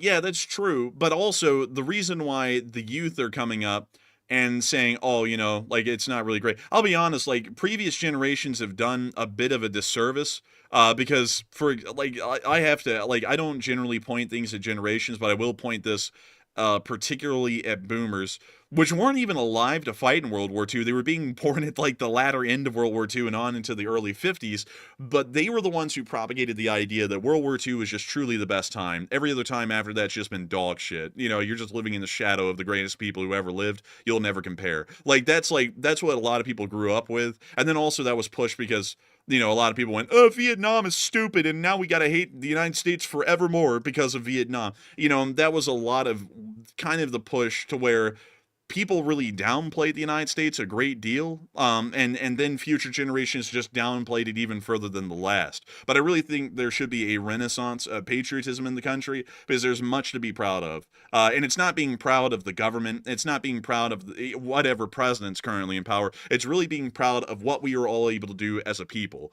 Because the president of the United States doesn't run this YouTube channel, and yet this YouTube channel has become one of the primary voices of news on YouTube. It's in the top 100 in numbers every day. And it's not possible just through Matthew and my effort as American citizens. It's possible because of all of the Americans who are watching this channel right now, who continue to allow this very enforcer channel to prosper and continue to be one of those top voices of news here on this platform. That is a success in a large part, not of Matthew and me, but of the American people as a whole and their discerning wisdom to be able to pick a channel that they believe reports the news the best. That is something that y'all could be proud of in a way. It's something to be proud of to hear that agricultural quotas are being exceeded by massive bounds every year, that the government has to literally pay companies to destroy crops because we produce so much of an excess of food that if all of those crops were to make it onto the open market, the agriculture industry would collapse because food would be worthless. It is crazy to think that those are things that people take for granted in this country, and it's just an amazing thing to think what this nation does, and it simply is just a part of us being in existence. But that would be my answer to you, Activista, on whether or not this country is losing some of its symbolism. I think it really is. And that's also why, like, for example, when you listen to my armed forces medley at the start of the stream, I don't really include, except for the very last few seconds of that medley, footage of the past of the United States. I don't show the brave and heroic soldiers of World War II or of Korea and Vietnam. I show those brave and heroic faces that are among us in this country right now today. All of that footage is just from the last year that was put into the armed forces medley, because we should be proud of the nation as it exists today. It's amazing to know that there were so many great hundreds of millions of people who lived and died in this nation before us that made it into what it was that we were born into, but it is our time to take forward the mantle. It's our time to take the baton and continue to run this nation even farther forward towards that future finish line that is so far in the future we'll never make it, but it'll be great to see how close we can actually get to trying to make it to it. So with that, I hope that does address that the best I can, at least in my opinion. But I hope that does answer that live chat well, and I hope that was a really cool live chat to grab. And so with that, I hope that does address that incredibly well, at least the best I can. And with that, we are on to the next one. All right, and our next one here goes to Nunya Business, who puts in a $20 donation. And thank you very much, Nunya Business, for putting in a little business here in the live chat. They said, I just want to say thank you. And you guys are my primary source for unbiased worldwide breaking news. And I sincerely appreciate the both of you and LSA. And thank you very much, Nunya Business, for the kind words. I'm glad to hear that we are your chosen source for unbiased news. I will say this. And this is not tooting our own horn. This is just simply objective. I never thought that we would be, as a YouTube channel, one of the only news outlets that actually reported the true story. This last thing that just happened with the mainstream media reporting Ukraine aid getting cut off, that was shocking to me, honestly. I already knew that they really weren't abiding by ethics, but that was just so misleading on purpose to create a political issue. Honestly, I think that's the reason why they did it. I have no clue why they would do something that severe. Because people will see through it like we did, and we'll obviously report that's false. And they apparently didn't care that they were going to get called out on it. So very interesting that YouTube and also social media has become the new place for actual unbiased news. The legacy media is just shot at this point, pretty much. It's over for them. But Enforcer, what say you? I have to completely agree with what Matthew said. And I was really proud to know that we got it right and we stood our ground. And it was really crazy, though, yesterday, because we actually had a decent amount of people come in and tell us we were just wrong and lying.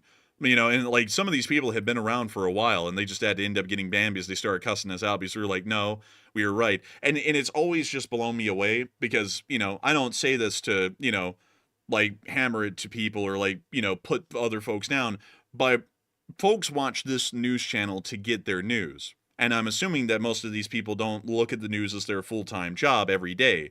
We look at the news as our full-time job every day. It's what we have to do. It's what our job is. So when we say that something is not happening, who is going to be more correct? The people who literally dig in deep into the news every day, 24/7, because it's their job, or folks who watch our news channel because they don't have enough time every day to be able to do what we do and look at it as our full-time job. And, and folks want to come in and then contradict us. And it's like, look, it's like, we haven't really been wrong on much, and if we have been wrong on things, they're usually minor. Very rarely do I think they've ever been major, if I can even remember all of the times that we've been wrong, and there's been some decent amount of times. But on big things like that, we're not wrong, because we do enough of our credence, effort, and coverage research to know what is truthful and what is not. And I gotta thank you so much for saying all those kind words and helping this channel to keep on running, because if it wasn't for folks like you, we wouldn't be able to do this job and really dig into the news every day to make sure that our reporting is factual like that and even beat out the mainstream news for accuracy and factuality. And so with that, thank you so much once again. I hope that does address that incredibly well. And with that, it is time for us to move on to the next one. All right, and our next one here goes to Gary Bott, who puts in a $20 donation. And thank you very much, Gary, for that support. And he is not a bot, but he did put in very generous support. We appreciate it very much. He said, Enforcer, have you thought of starting your own major news outlet, showing all these others like Fox News how things should be done? Oh, you're looking at it right here. This is the new major one right here that you're on. Yeah, you're on the new news channel. I believe that this is how we are supposed to do the news. We try and make it also a little bit more palatable for the general audience, so that way folks aren't, having to listen to, over technical stuff. I hope it's like fun and kind of, full of jokes and entertaining, and also a little bit more loose. That's something I think is a pretty good thing in general. And so with that, I thank you so much for the support. I hope that does address that well. And also, really quickly, I saw someone say, I think it's, I disagree that we're not allowed to say the president's name. I take that as disrespectful. I don't really take it that way, and I don't really think the name of the president really matters. Like, I'll just be entirely honest with you. The president of the United States is the president of the United States. It doesn't matter who they're named. They have the authority and power of the president. They were elected by the people by by the Electoral College. Usually that's assumed to be the majority vote. Although I know a lot of people are going to say, well, the majority vote doesn't represent the electoral, or the electoral doesn't represent the majority. It technically does, but that's like a long rabbit hole for another time. But nevertheless, that is the president elected by the people, chosen by the people. It does not matter who his name is. It matters that that person holds the title of president of the United States. So to me, it actually is a little bit more reverent to say the president of the United States than it is to say their name, because it's not necessarily about the person who holds the position, it's about the position itself. And so with that, I hope that does address that well, at least how I look at it, and that's why I don't really make that much of a fuss about saying names. And on top of that, saying the name only means to discern one president from the last, and it doesn't really matter to me who's the president. It really just matters what the actions of the president are. And so with that, I hope that does address that well, and we are on to the next one. All right, and our next one here goes to Cookie, who puts in a 20, and thank you very much, Cookie. He says, why can't Ukraine lower the enlistment age to 20? And thank you both.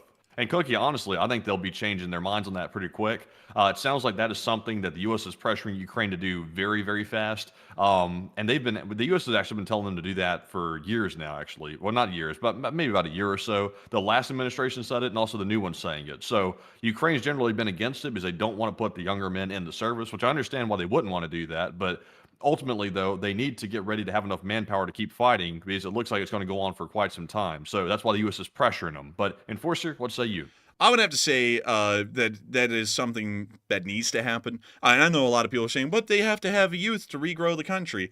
Unfortunately, a nation in wartime can't really be focused on that kind of an issue because if you're saying that there is a manpower shortage, you just simply have to tap into the new manpower reserves. Here in the United States, there is no argument about whether we should drop it down to 20 or 18. Once you turn 18, you're immediately registered for selective service if you're a man. So with that in mind, that's something that I believe they're going to have to move towards, and I have a feeling that the current administration is going to push for that a lot harder than the prior one did. Both of them are pushing for it, but I think the current administration is going going to be a lot more staunch and straightforward about having that done.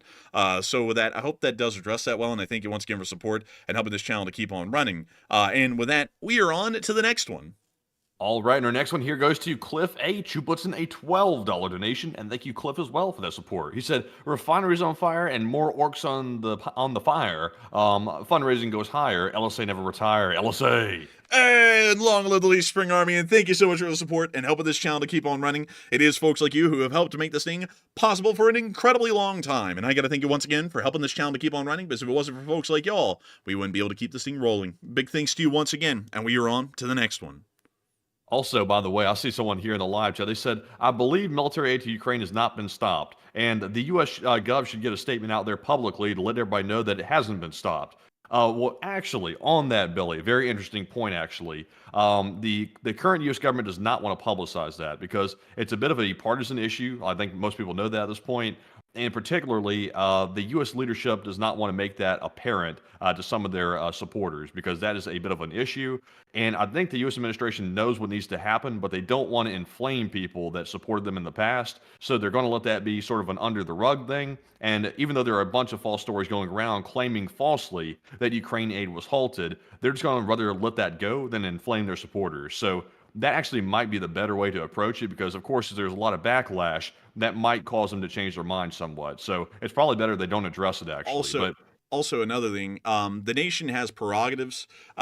People get elected saying certain things, and a lot of people take politicians as liars, and they kind of are because there are certain national prerogatives that must be achieved. Under the last administration, under the last presidency, there was a statement that was made at the beginning that oil drilling in the U.S. would stop and oil production would decrease. Actually, as a matter of fact, that was the complete opposite over the last 4 years of the prior president. As a matter of fact, oil production was increasing at record paces in the United States every single year that president was in office.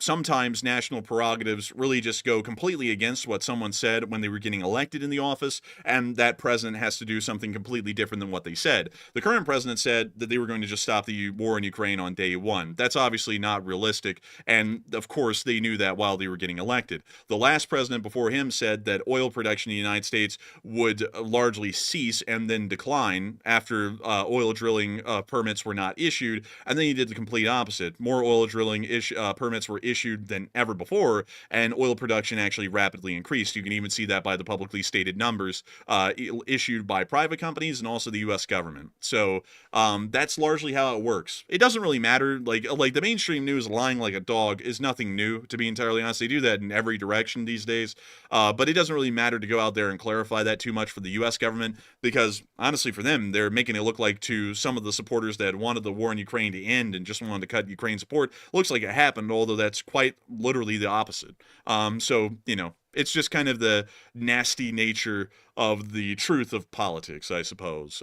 Speaking about it from a very detached third-party person kind of a perspective. But anyways, with that, I hope that does address that the best I can, and we are on to the next one.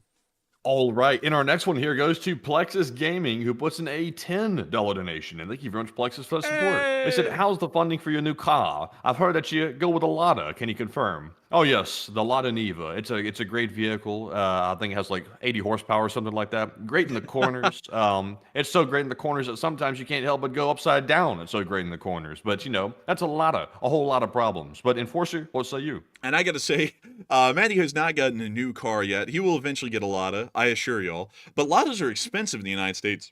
They're like 40 grand. Like, they're not worth what they're at, like they're actually valued at because they have to import them. I'm rich. I'm rich. But beyond that, I thank you so much for the support and helping this channel to keep on running. And with that, we are on to the next one. All right, so our next one here goes to Old Buzzard, who puts in a 10 once again. Thank you very much, Old Buzzard. It's been a minute, and we appreciate that support. He said, "Coffee time." Hey, and coffee time indeed. And we had a really good coffee today. It was delicious. It really was. It tasted kind of like honey, like the whole time. I don't know how they actually got like that honey flavor, Matthew, throughout the whole coffee, because like honey as honey is dense enough that it would sink to the bottom and it would just be like a clump of honey down there. So that's kind of cool that they actually got it throughout the whole drink. But beyond that, I want that hot honey one next time, like the habanero. I want to try that one. Yeah, I want that. You know what, man? We might have to try and get another coffee like that again soon. But anyways, I do thank you so much for the support for the coffee because we will most likely be getting that habanero Habanero honey coffee one here in the future. But still, a huge thanks to you so much once again. I hope that does address that incredibly well. And with that, we are on to the next one. All right, and our next one here goes to Brandex, who puts in a $10 donation, along with MM, who put in a 10 as well. And thank you very much to the both of you for that support. I don't see comments attached, but we appreciate it very much. And Enforcer, what say you? And I got to thank all of you for the support and helping this channel to keep on running. Y'all didn't throw in comments, but the support is massively appreciated. Each and every person who supports this channel doesn't have to. And the fact that y'all went out of y'all's way to support the channel is a massive thing. And we thank y'all for y'all's contribution to ensuring that this channel will remain on air and continue to speak the actual news, the real news that's coming out every day, and not what other people would like it to be. And so with that, thank you so much once again. I hope that has addressed that incredibly well. And with that, we are on to the next one. All right, and our next one here is going to go to, it's Con LSA, who puts in a 10. Thank you very much, Con, for that support. They said the important reaction that must be recognized when the fake news was released was Putin's reaction. Almost the same day it was announced that we cut off Ukraine aid, Putin doubled down on the war. But yeah, I would say he was honestly doubling down the whole time. Like even before that, really, Putin has never really backed off one bit. And in fact, the exact moment it looked like the administration that's currently in there was starting to win, Putin had the same attitude then that he does now. And even before that, he had the same attitude. Putin's really never been backed off at all, actually. So I would actually have to disagree a little bit. I think he's been pretty much doubled down the whole time. But Enforcer, what say you? I really would agree with that as well. He's been doubling down the entire time. And I have a feeling the last presidency was dealing with uncharted waters, and I think the last presidency really was pretty much the cartographer of laying out the ground map of what is doable against Russia and what is not. And the current presidency is going to be taking advantage of that mapping largely for the most part, and really trying to push this towards its conclusion, hopefully. But I would have to say the Russians have always been doubling down the entire time. I've never really seen a point where they've relented or started to back off. So it seems as though they're still doing that now, even with the change of hands of the presidency. And so with that, I hope that does address that well. And I thank you once again for support and helping this channel to keep on running. And with that, we are on to the next one.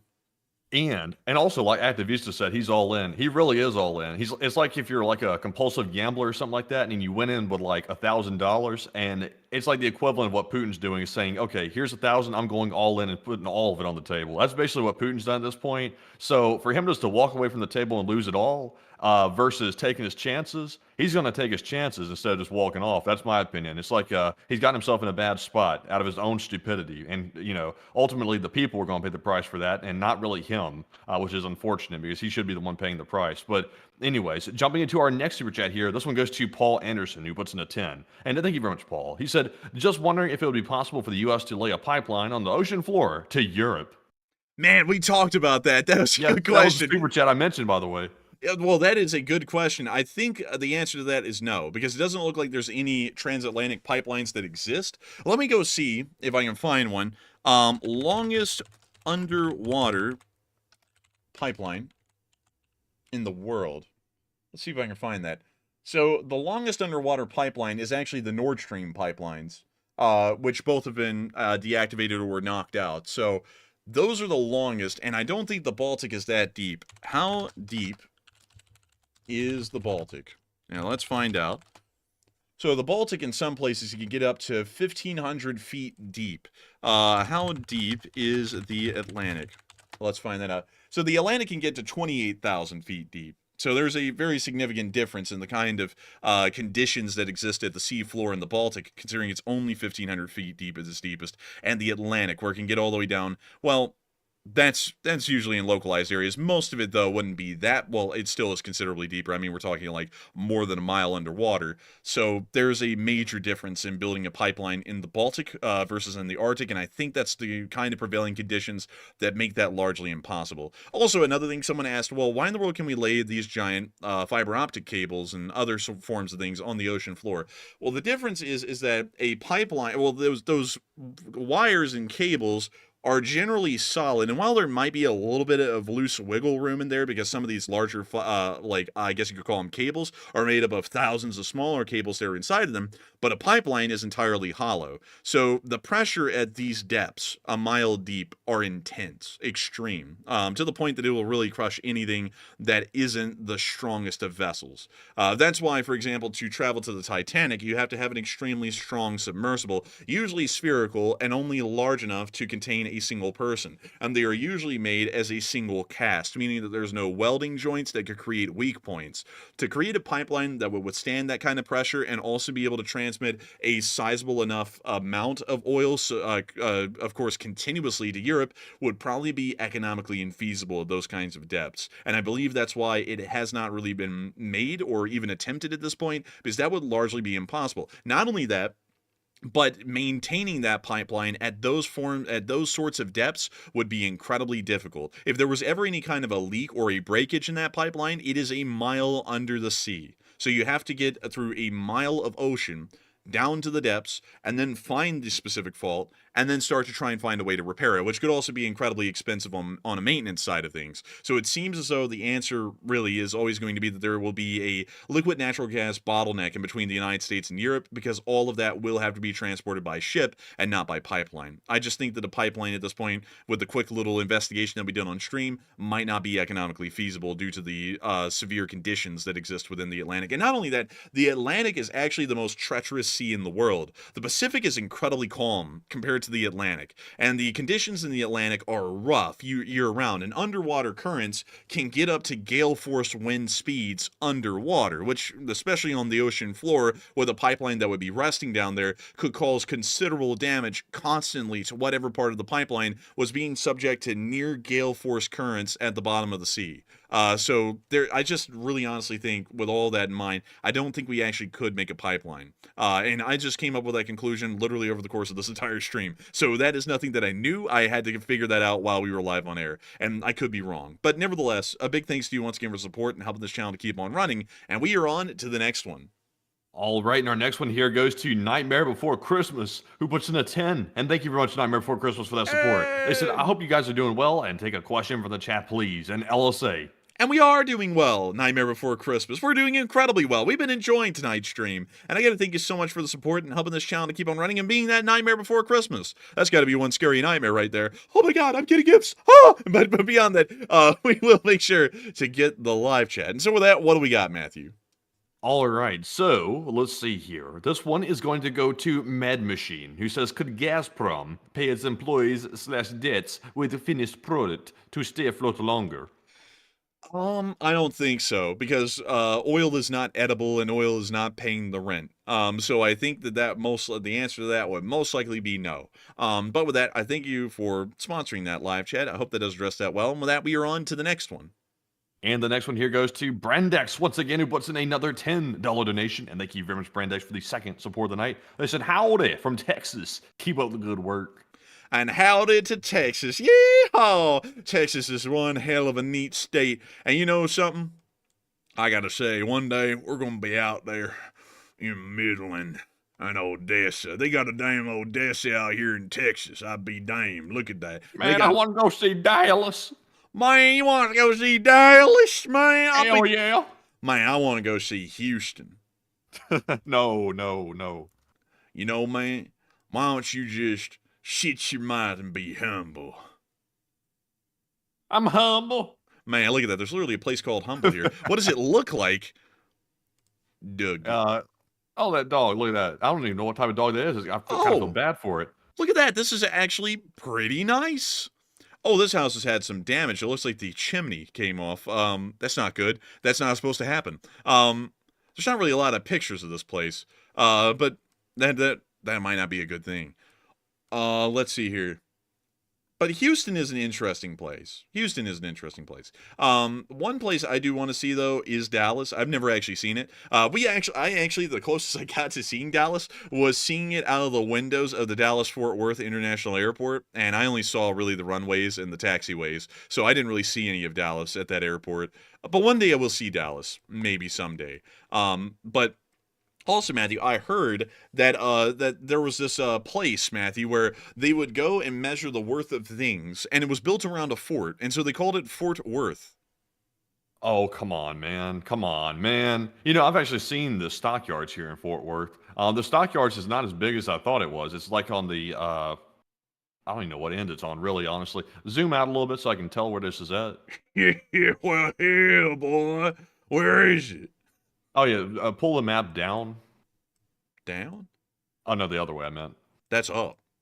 Oh, look, There's there the they are. stockyards up there at the top. Yeah, it was down here. It was honestly, you had to drive down some of a sketchy part of town to get back there to it. But once you got back to the stockyards, it looked pretty nice. Like it was a neat little area. But it was only one street though. It was just like one nice street, and then it just was like nothing. Yeehaw, man, we're gonna sell livestock in Middle Town. Do they have any railroad access? Nope. This ain't real. Wait, they do actually. Whoa. Oh, look at that. What is this, Train right? hub. They got a train hub in the middle of the stockyard, yeah, and they don't have any locomotives here. They lied to me. Those bastards lied to me. But beyond that, an interesting place for sure. Yeah, that's interesting. Wait a minute. There's a hotel here at these stockyards. Yes, the stockyards area is nice. There's also like a neat little like walkway in the center of it too. It was like down that one nice street. I think there was a Shake Shack. There was all kinds of stuff right in the middle. Oh, hey, look, there it is. Let's take a look. Oh, wow. But it's just this one street though, man. Like it looks really nice here, and you'd get deceived if you just looked at that one street. But once you get back on the main road, or like you go down the street all the way, it gets rough again. Oh, well, it doesn't look that rough around here. Hell, you know. It's just right here, man. It's just right here. Look down. Look, there it was. Go back. You can see it. Where? Put that man back down there. Put the yellow man. Let's see. Turn him around a little bit. Go to the middle of the street. Intersection. See down there? There's a little bit of it. If you go any which way, it's like desolate as hell. Like any which way you go out of the stockyards, it's kind of sketchy. Well, I'll tell you something, Matthew. I don't think they was ranching tattoos back in the day. I tell you what, man, that'd be a tough one right there to ranch. You know what I mean? I'll be damned. Why, what's It this? doesn't grow quite right. Man, those things don't grow quite right. I know what's the problem with it. Ain't got no gas in it. But anyways, let's see here. Yeah, I mean, you know, like looking at it from the satellite view might not be the greatest of places. Okay, yeah. I'll be honest. I'll be honest with you. Fort Worth, I was not a huge fan of. Like, really. I know we have some viewers who live in Fort Worth, by the way, because our stats show that. I'm not dissing on Fort Worth. The downtown was nice, but Fort Worth was not my type of city. Dallas was better. Mainly the north part of Dallas was really nice. The downtown was nice. There were some sketchy parts, kind of over there near Irving, and also toward the east part near Mesquite. But rather than that, if you go really far up toward Plano, Frisco, excuse me, not Fresco. If you go up there toward that part, it looks really nice. Well, I be damned, my boy. You know, I heard they had a great turkey out there in Mesquite. Yeah. Yeah. Yeah. Man, you start treating me stupid. Yeah, there's a great turkey out there. You something like that. Like, let's see. Yeah, you know, it's interesting looking at Dallas from the sky. You can really tell where the industrial areas are. But let's take a look. Oh, that's neat. That's nice. Oh, let's see. I Well, remember I specifically went downtown to look for the area where the JFK incident happened. I found it down there. I couldn't find the damn grassy knoll though to save my life. That was like a freaking needle in a haystack to find that. But it was down there. I eventually spotted it, but I only got to pass by for a split second because the traffic was too heavy. oh, dagnabbit. Where is it? Where is it? Tell me where it is. We got to find it. Let's see here. Honestly, I couldn't really tell you where it was, to be honest with you. Wait a minute. Hold up. Wait, let's just JFK. Oh, look. Oh, wait a minute. Oh, it's over there. Wait, that's the memorial. Oh, there it is, Dealey Plaza. That's it over there. It's right there. See where the Dealey Plaza is? This is the, Look at I believe, that. the area right here. So let's drop down. Let's get a POV. Oh, wait a minute. Is that the schoolbook suppository? Yep, that's it. No way. There it is. That's crazy. They actually, like, look at this. The Texas Schoolbook Depository. And they Oh, showed... look, they have like the line of sights and stuff like that to the cars. That is one magic bullet. That's wild. They actually reconstruct the whole thing. So wait a minute, hang on. It looks as though... Okay, so they were going through Elm Street. Nightmare on Elm Street. But anyways, they were driving down Elm Street, and this is where it happened. And here is the grassy knoll. Yeah, it's really not a knoll, really. It's just a grassy patch. Honestly, man, that's not a knoll at all. It's like, this is hardly even an incline. Like, that's like maybe That's like why a 3-foot difference. That's why I had a hard time finding him, is I kept passing by and I didn't know this was a knoll. Because I'm like, this is not a knoll. Hello, it's not a knoll. So I was like, I just kept passing by, and then I eventually figured out, okay, that piece of normal grass right there is considered the grassy knoll. And remember, folks, if it doesn't fit, you must acquit. And this thing does not fit as a null. That's just what it is. But anyways, still verily interesting. And also, Matthew, what's even crazier is that I didn't know that there was a railroad bridge right here, so close to the site that happened at. That's a pretty significant one as well. And look, Well, it's the dart. Let me tell you something. That little roadway underneath that rail bridge you're talking about right there, that is the most confusing stretch of road I've ever been on in my life under this bridge right here. It shoots straight out, and it shoots you like into like an offshoot road and a straightaway road and this other weird road that goes off a different direction. It was the most confusing area, and I had to try to figure that out twice getting through there. So it was just, I don't know who designed the road right there, but it seems dangerous just the road itself. But forget the guns, the depository, whatever. The depository, I meant to say. Forget that. The roads are dangerous too. Man, and look, dude, it's such a shame. The Union Station was literally 1 block away. Like, that's just absolutely insane. I didn't know that. Dude, I've looked at this Union Station, and we were literally like a block away from this. I didn't even know, because I remember bringing that up when I looked at this. I was like, hey, isn't that where that happened? They have the Trinity Rail Express and everything, and they have Amtrak service here with the Texas Eagle. This thing has been beat. Jesus. What did they hit? I don't even know, man. They must have the depository. Bro, they slammed into it. They said, this is for JFK. Bam. It's like, man, respect. But a brand new Union Pacific, dude, that thing is shining, man. Like, they just got done painting that thing. They gave it a fresh spray. It's shining so much there's a hole right in the middle of the train. Yeah, that's actually the side panels that you can open to get access to the diesel engine. Yeah, you probably want to close that. Maybe. You don't really have to, though. Actually, that's the interesting thing. You don't have to. You could actually run that with that open. Although that would probably be against some sort of a company rulebook policy. But that's still neat. Let's see. Holy moly. Now that's a pusher. Now that is a lash up. That's what that's technically called, by the way, a lash up. When you, like, put all the locomotives together in, like, one giant group, that's called a lash up. I don't know why they call it that. I don't know what the origin behind that is. But still, some sights to... Is that the Dart? Holy moly. We've heard that there's, like, armed security on the Dart. Is it that, to the folks at Dallas who may ride the Dart, is it that bad? Is it really? Because I'd actually like to ride it if it's not bad. Because I'm like, I like that kind of a deal. I think it's neat. And it's really convenient. But, anyways, there's another one. This one's in the original Dart yellow. But still pretty cool overall. But beyond that, I better not rabbit hole too much. I know we have plenty more to go. But with that, I hope that does address that well. Thank you so much once again for supporting and helping this channel keep running. Thank you for a big thanks from Texas. We'd love to know that the folks in Texas are enjoying this channel right here, right now. And with that, we are on to the next one. And thank you once again. Also, Activista said, next trip, may I recommend a paper map? Oh, no. Nah, I know how to use the paper maps and stuff, by the way, because in our scouting days and JRTC, we figured out how to use all that stuff. So I know how to use it. I just prefer the GPS because it's a lot easier. I think actually most people do, but I'm going to have to pass on the Randall or whatever those maps are called. Rando. What? So you don't like them? No. But what's the maps called, by the way? Who makes them? Is it Randall? Oh, gee, I don't know. Hold on, I gotta pull that up because I remember going to Books a Million. I gotta find out. Let's see, Randall maps.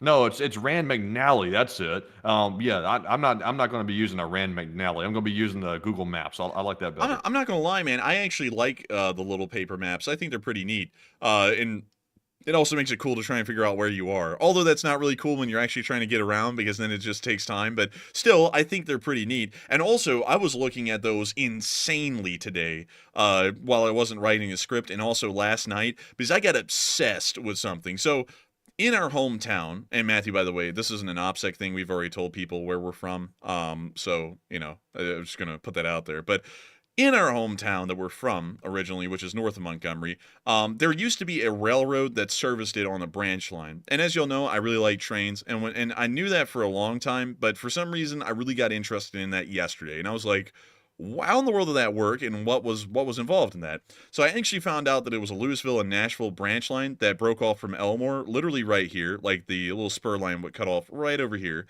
And it would travel up this road, and then down this road, which is called White Road right here, to the railroad bridge, which still exists, by the way, has not been torn down. And then it would follow the Gossam Switch Road, which, believe it or not, Matthew, got its name because this was called the Gossam Switch Branch Line.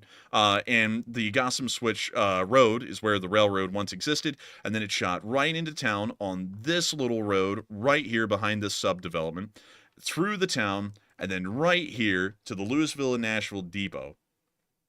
And that's the depot. Still exists. And then there was a little spur right here that went up the road past the old high school towards the Hohenberg Field, which is now demolished. This satellite picture's old. And in this field right here, Matthew, you wouldn't believe it. There was an entire textile mill that produced, I think, like it was like bed sheets and all kinds of stuff. It was huge, actually. I found an aerial picture of it today. They demolished the football field? Yeah, they demolished this one because they built that giant-ass new one over here. Oh, okay. I didn't know. I haven't been there in a while. I didn't know they demolished it. Yeah, they demolished it. It looks horrendous, dude. It's just like an empty, abandoned field with like a nice parking lot in like a part of it.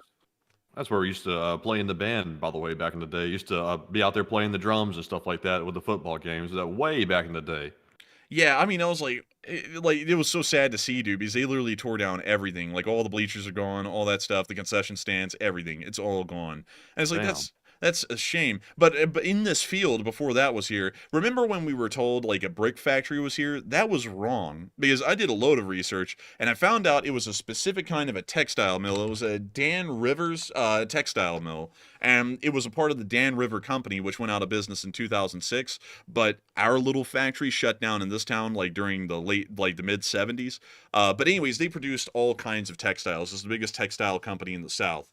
And like eventually they shut down, and when they shut down, the railroad quickly shut down afterwards. So then they ripped up all the railroads through the middle of town, and the Methodist Church, the First Methodist Church of Wetumpka, bought the depot and preserved it. And it was registered as a historic site in 1975, so it still exists. You can actually see it still says Louisville and Nashville Depot on the side and everything. It looks exactly. Yeah, it's really cool. But I did loads of research to figure out what locomotives were used, who was serviced, what were the company's customers in Wetumpka, all that kind of stuff. It was really interesting, actually. But anyways, I won't say any more about it. I'm sure everyone's bored to hell listening to that already. But anyways, with that, thank you once again for support. And speaking of maps, I had to look at a load of those today to figure that out, and it was really interesting. But anyways, we are on to the next one. And our next one here goes to, guess who? It's Lord Cog, yet again. Threw in another $100 donation. Crazy support. Thank you very much, Lord Cog, for the second support of the night and helping to keep us running. And they said, just a thank you. And a big shout out to your massive support for just wanting to throw in another thank you. And I thank you so much once again for enjoying this channel and helping it to keep on running, because folks like you make this thing possible. And I got to thank you for throwing in the massive thanks, because that massive thanks comes with massive support, and it helps us to keep this thing running. And I got to say a big thank you to you, because you're making this possible for us to keep running, so that way you can be saying thank you for us running the show. And so a huge thanks to you so much once again. I hope that does address that incredibly well. And with that, we are on to the next one. And also someone said, do you say book suppository? Yes, I'm that stupid. It's the depository, not the suppository. I said that earlier too, by the way. I don't, also, by the way, that's not the correct term for that at all. So, oh, man. Yes, it's not the correct term. It's the wrong one. But with that, I thank you once again for the support, Lord Cog. And with that, we are on to the next one. And our next one here is going to go to, let's see, it goes to Andrew Honeycutt, who puts in a 10. And thank you very much, Andrew, for that support also. He said, independent news is more important now than ever because the mainstream news outlets are beholden to the one monetary source or another, and the enforcers are not part of that system. And yes, thankfully, we are not a part of that system. We will never be. We're not even a part of the YouTube system where everybody must conform to certain standards. I'm speaking not of YouTube like the platform itself. I'm speaking of other pro-Ukraine YouTubers that basically, I don't know what the right term is. We have a term for it, but we can't repeat it here on the channel. It's the, what is it, like the pro-Ukraine gang or something like that, if that's the right word for it, where people are basically... It's a circular group of people that enjoy Jamaican jerk, and take the first word in that and then the last word and put them together, and that's what it is. I guess you could say that somewhat, but honestly though, we're not even beholden to that either. So we're just a free agent, which can be dangerous for people that are not free agents because they don't like that. It's threatening to their authority. But enforcer, what say you? we scare a lot of people, like seriously, because we just get to say what we want and do what we want, and we're not really beholden to any group, any social pressure, or the fact that there is some sort of like a magic person with all the money behind the scenes pulling the strings on the show. We just get to say what we want and do what we want, and we've done far better doing that than anyone else has following the money. So I'm happy that we've been able to do that, and I got to thank you so much for support and pointing that out, because that is still true to this day. And a big thanks to you so much once again. I hope that does address that incredibly well. And with that, we are on to the next one. All right, and our next one here. Oh man, I see some people in the live chat there. They're figuring out what you were trying to say there. But anyways, jumping on to our next one. This one goes to Glock Glock. Who's there? LSA, who I think might know us in real life. I think based on the things they're saying in the live chat, they put in a 10. And whoever you are in real life, big shout out to you. But they said Corgi Fund, LSA Brothers. Hey, an LSA, and who are you? Are you like the Nardwar of our channel? Like, I've seen, like, I don't say it while I'm like running the show, but I have seen you saying all of this stuff over the past days. Who are you? Like, legitimately, like, you actually are getting concerning with how much you know. Like where I got my M1 Garens from and stuff. You concern me. I'm scared of you. Who are you? You're about to say, well, you're the enforcer. We have to know, or something like that, man. He's about to go, boot doodle loot dude, and hear something like that. I'm gonna say, no. I'm like, please. I'm like, you gotta watch out with him knocking on the door. He's like, Glock Glock, who's there? Oh, whoa, who? I'm sorry. Man, Enforcer Matt, when you were in high school, weren't you the battalion commander? How did you know that? You're the Enforcer Matt. We have to know. And I actually got this record right here. You know, or something like that. Boot doodle dude. And actually, I have your old uniform right here. Oh, oh no. And I also found your old SAI. Or something like that. And something like that. Yeah, oh man, dude, I would be scared. I'd be so scared. But anyways, with that, I hope that does address that. Well, thank you so much for the support though, and help this channel to keep on running. But you truly do scare me. You are like the Nardwar of the channel. But still, thank you once again. And with that, it is time for us to move on to the next one. All right, and our next one here goes to PWN29, who puts in a 10. And thank you very much, PWN, for that support. Oh, excuse me.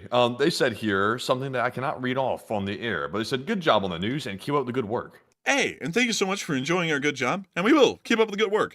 And so with that, a massive thanks to you so much once again. I hope that does address that incredibly well. And with that, we are on to the next one. Hey, and look at that. Lord Cog said, I was company commander in JRTC, days long gone by. Me too. Andrew was a company commander. I started off in JRTC, and once again, I'm speaking about JRTC in a high school context. I'm not acting like I had military service, by the way, because people love to clown on people that were in JRTC for that. Oh, goodness. I started off as the normal cadet in there. I became the company commander. Then after that, I became the battalion XO, and then I became the battalion commander the last year I was in there. So very cool you were in JRTC as well. That's pretty cool. And people like to clown on it for some reason. I don't know. And also people were saying maybe that fella is a Fed, the other guy who was talking about the stuff that only somebody in real life would know. Y'all would be shocked how many Feds we have in here, by the way. We have a lot of Feds that watch the channel. Feds, military members, things like that, active duty and retired. Yeah, all over this channel, by the way. In fact, former top-level officials in the CIA actually watched the channel still, and they actually put the channel in a book, by the way. It was, I believe it was Betrayus, wasn't it? It was David Petraeus in the book Conflict. He was the U.S. commander of CENTCOM for several years, which is, you know, the highest position within that theater in Central Command. And also he was the former director of the CIA for about 2 years, from I think it was like 2010 to 2012 or something along those lines. So yeah, he actually watched, top recommended. We are not CIA funded and operated. It's just that they like us. But anyways, with that, I hope that does address that well. But yes, we have lots of Feds here. We have more Feds than we can count. This channel is crawling with so many Feds, it would even scare Al Capone. But nevertheless, we dwell. But nevertheless, we dwell amongst the Feds because we like the Feds. The Feds are actually pretty cool. But I'm not a Fed. I want to make that clear. I'm not a Fed. Some people have to know whether the enforcer is a Fed or not. Well, I'm not a Fed. It's something like that. But anyways, with that, we are on to the next one. All right, and jumping into our next one here, this one goes to Jim Williams, who puts in a 10 as well. Thank you very much, Jim, for that support, and we appreciate that very much. Also, I saw someone in the live chat say, if any of the other guys here are present in charge of that firearms agency, the ATF, I want you to know I lost all my firearms in a tragic boating accident last year. We've got people from every agency in here, by the way, all of them. So everybody's present, probably even the IRS. The ATF, the Department of Homeland Security, the CIA, the FBI, you name it, they're here. We've got people from every single branch that's actively serving. People everywhere. It's a really cool thing, actually, because you always get to hear well, you don't really get to hear any of the inside scoops, but you get to know people who would know the inside scoop, which is pretty neat in its own right. But anyways, with that, it's time for us to move on to the next one. Also, Enforcer, Duncan VR said, Enforcer's on the CIA payroll. We all know it, LOL. Honestly, I think the CIA would love to have us on their payroll at this point, because we make briefing easy. Like, we truly do. It's easy peasy, lemon squeezy here on this channel. You just can't get easier than this. Hey, they want to put us on that payroll? If anyone in the CIA would be interested in reaching out to us and offering us a job, I wouldn't turn it down. I would give it I wouldn't turn it down either, me personally. I mean, I wouldn't turn it down. I mean, have we told y'all that we are massive American patriots? Have y'all gotten that yet through this channel? I mean, we would love to serve the country in any capacity, even if the armed forces won't take me because my back is bent, and I don't know why that was a problem. Because it's like my spine is crooked, but my heart is in the right place. It's like, but anyways, we are on to the next one. All right, and our next one here goes to Peter Florence, who puts in a 5 and says 44 kilogram plus precise targeting. And I would say precisely. And I would have to say I'd agree. I'd agree with that completely. And thank you once again for support and helping this channel to keep on running. And we are on to the next one. Our next one goes to Burnaby Alex, who puts in a 5 and says, any news of Object 825 GTS being reopened? I have not heard of that. I'd have to largely declare ignorance on what that is. But still, I thank you greatly for the support and helping this channel to keep on running, because if it wasn't... Also, that's a submarine base, by the way. That's Object 825 GTS. It's in the heart of the Tavros Mountain. And it's in Crimea. Oh, I wouldn't know. I'd have to declare ignorance on that still. So I would not know that information at this time, unfortunately. And so with that, I hope that does address that well. And Scott just said he doesn't think we have what it takes to be a ghost. Well, of course not. We're alive. And we would not be spooky. It's like I don't know what that means. It's like I don't know what that means, honestly. It's scaring me. But anyways, let's see. Someone said they would assign me to the what? Why in the world would they assign me to the Mexican border? What good would I be down there? I'd be going, yep, it's dry and warm down here. It's like, what would I do down there? I wouldn't, no, if anything, we would probably be put to work doing open source intelligence on, like, what we're doing now. I mean, honestly, this is kind of what a lot of folks get paid to do in the CIA, crazily enough. If y'all don't know, they actually have job positions open for this kind of a thing we do. So that's kind of a little funny when you think about it. But anyways, with that, we are on to the next one. All right, and our next one here is going to go to Vic the Red, who puts in a $5 donation. And thank you very much, Vic the Red, for that support. And he said, if the US-EU pipeline was built, the Russians or Chinese would just accidentally cut it, and then we would have a bigger oil spill than the last one. And LSA, USA.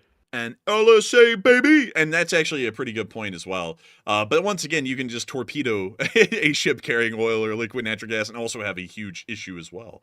But that would be a direct act of war, and you're absolutely right with that. And so with that, thank you once again for support. I hope that does address that well. And with that, we're on to the next one. And our next one goes to Russia Nossi, who puts in a 5 and says, hi, Malaysian, and Panama again. And I learned Panama dictator surrendered in 1989 because of heavy metal music when he was hiding, and the playlist was hilarious. Yeah, actually he did. That's like a whole thing that I got to cover in the video as well, and I'm actually going to include that kind of as like a joke thing, that he listened to Cardi B and gave up. But beyond that, I would say that was a very interesting time in Panamanian affairs. But really, interestingly enough, a lot of people don't know this. The United States has endlessly pretty much controlled the Panamanian government in one way or another, because before World War II, interestingly enough, the leader of Panama at the time actually liked Adolf Hitler and was willing to help him out in World War II. So right when we declared war on Japan and Germany declared war on us, we immediately went down there and told the Panamanian police, because they didn't have a military, to depose him. So they deposed him, and then we sent 65,000 troops to Panama, which remained there over the course of the entire war to protect the canal. So that's something I also have to explain in the video as well, along with what happened in 1989 and in 1959. For some reason, everything always happened on a year that ended with 9. I don't know why, rather than the one in World War II. But anyways, with that, I hope that does address that well. Thank you once again for support. And with that, we are on to the next one. All right, and our next one here goes to Halligan 218, who puts in a $5 donation. And thank you very much, Halligan, for that support. They said, what type of screws were used on the Connex box? Some very strong ones. I actually do not know. I said that just as an example. I actually do not know what screws would be used on a Connex box. But with that, I thank you once again for the support and helping this channel to keep on running. I hope that does address that quite well indeed. And with that, thank you so much once again. And we are on to the next one. And the next one goes to Simon Condon, who puts in a 5 as well and says, cough, cough, trains, cough, cough. And trains. You know what? I'll show you one. Like, I'm not gonna make it long. But I will show you one. These are actually the ones that were used for the local freight service to Wetumpka when that existed. The last train ran to Wetumpka in 1973. So this is it. Let me go get it. This isn't the exact one, but this would get the point across. It was a car body cabbed F7. If this exact paint livery and everything, most likely. Pretty cool, in my opinion, because crazily enough, this paint scheme would contribute a lot to the first paint scheme that CSX had, which was that ugly-ass stealth color, Matthew, or whatever it was called, you know, like in... Ugh. But still, these things were pretty neat. They also had these, which I think were distinctively a lot better looking, but by the time that the last freight services were being done in Wetumpka, it was this kind of a paint job on most F7s that were in service. But still, pretty cool in my opinion, pretty neat overall, and I just like trains, you know, I just think they're neat. But I'm going to leave it there so that way we don't go on about this for too long. I know that Matthew is breathing a sigh of relief hearing that, and with that, we are on to the next one. Our next one here goes to Crispy, who puts in a 5. Thank you very much, Crispy, for keeping it crispy. You guys rock. Thank you for making the news funny and accurate. Stop making me spit my beer out. I can't help you spitting your beer out. I can't help it. I promise you, Jack. But still, thank you so much once again for support and helping this channel to keep on running. Because if it wasn't for folks like you, we wouldn't be able to make those funny little jokes that some people like. And then some people say, stop trying to be a comedic. You're not funny. And then we're like, oh, you know, it's like, oh, man. It's like, well, they got to get banned now. It's like, that's just how that works. But beyond that, I thank you so much once again for support and helping this channel to keep on running. Because if it wasn't for folks like you, we wouldn't be able to help you to keep spitting your beer out. And so with that, thank you once again. And we are on to the next one. All right, and our next one here goes to Marc-Andre Burnett, who puts in a 3, along with Plazad, who also puts in a 3, along with, guess who? It's Marc-Andre Burnett yet again, who put in a 2. A huge shout out to Plazad and Mark for that support, and always helping to keep us running, and always consistently throwing in that generous support, and we appreciate it. We also have a 2 from CW, who says, American flag. Bum, bum, bum, bum, bum, bum, bum, bum, bum, bum, bum. I love the U.S. flag. I think it's a beautiful one. I think it's great. The design is just classy. It's timeless. Look at that. You know it when you see it. I like that right there. That's good. It's good. That's all there is. But nevertheless... That's all, folks. Please clap. But anyways, with that, thank you once again for supporting on this channel to keep on running. I hope that does address that incredibly well. And with that, it is time for us to move on to the next one. You son of a bitch. You thought I was going to say son of a bitch. But anyways, moving on here. We have another one here. This is a super chat goes to SJ Gladiadis, who puts in a New Zealand. Gladius. Thank you very much for that $9 New Zealand support. They said, it might be, reread that. I think that might be political. Maybe. Oh, okay. I'll let you make a decision on that then. I'm sorry. I know I made comments about the certain kind of a Roman salute, as they called it. But I think that might be getting on like into the political category, because that's moving on from just saying that was a symbol to saying that someone was a Nazi. And you know, there's some things that I've heard that this guy, when hearing about certain people, even people our size, saying things about him that are not well, he may try and sue them, which would be a baseless lawsuit, which we of course would countersue for a frivolous suit and most likely get damages that are pretty exorbitant. But nevertheless, I really do not want to try and go through that trouble to say that about someone. But I do thank you so much for the support and helping this channel to keep on running. It's just that we're trying to protect our ass legally. And so with that, thank you once again for the support. I hope that does address that the best I can. And with that, we are on to the next one. All right, and our next one here goes to Do You One, who puts in a 2 and says, keep enforcing the news. I thank you so much for the support, and I thank you for wanting us to keep up in the news. It really does mean a lot, and I thank you greatly for that. And so with that, thank you so much once again. I hope that does address that incredibly well. And with that, we are on to the next one. And our next one goes to Ship Shape, who puts in a 2 as well, and also puts in another 2 and says, what are the odds that the U.S. blockades Panama? The odds of us blockading Panama are quite low, because that would really be blockading our own trade from passing through the canal. Our chances of retaking the canal are fairly high. And I saw someone earlier say international support for retaking the canal is low. Well, the U.S. doesn't really care about international support when it comes to the really Pan-American affairs across the Americas, because we largely do whatever we want in the Americas, and it doesn't really matter what the international community thinks. As far as Greenland's concerned, that's a bit of a different kind of a diplomatic picture, but historically, the United States has never cared what the international opinions are on our actions in the Americas. So that's kind of the impact there. It's really non-existent with that, at least historically. But beyond that, I will have to say, I think that the United States retaking the Panama Canal is likely, highly likely. As a matter of fact, I know Matthew was being neutral on retaking Greenland. I can really see easily why we would need to retake the Panama Canal. Like, I'm not saying, like I'm leaning entirely politically in one direction or another, making that kind of a statement, but from a strategic and economic perspective, retaking the canal would make a decent amount of sense, especially with the kind of trend that is being seen with investments being made by the People's Republic of China through multiple different entities into the Panamanian economy. So it is entirely possible that could become a major concern in the future. But with that, I hope that does address that the best we can, at least in my opinion. And thank you once again for support and helping this channel to keep on running. And with that, we are on to the next one. All right, and our next one here is going to be actually our live chat questions. We are fresh out of super chats, and once again, like we always say, big shout out to everybody to support the channel tonight. We appreciate that support very much, and it's the support that keeps us running. But with that, we are now moving on to our Morse Code Decoders of the stream, and tonight we had Cliff Simonson, Mark Hodges, Earl Renew, Kevin J, Paul Schultz, Dave Millsaps, Her Royal Fluffiness, Arabelle Garbo, and Joni Dog. They said the LSA Morse Code Decipher says tonight, no matter which way you cut it, they just aren't doing good anymore. I like it. LLT LSA. And ding, ding. That's the sound of money. Y'all get the dent on the nail. That was the Morse code message of the night.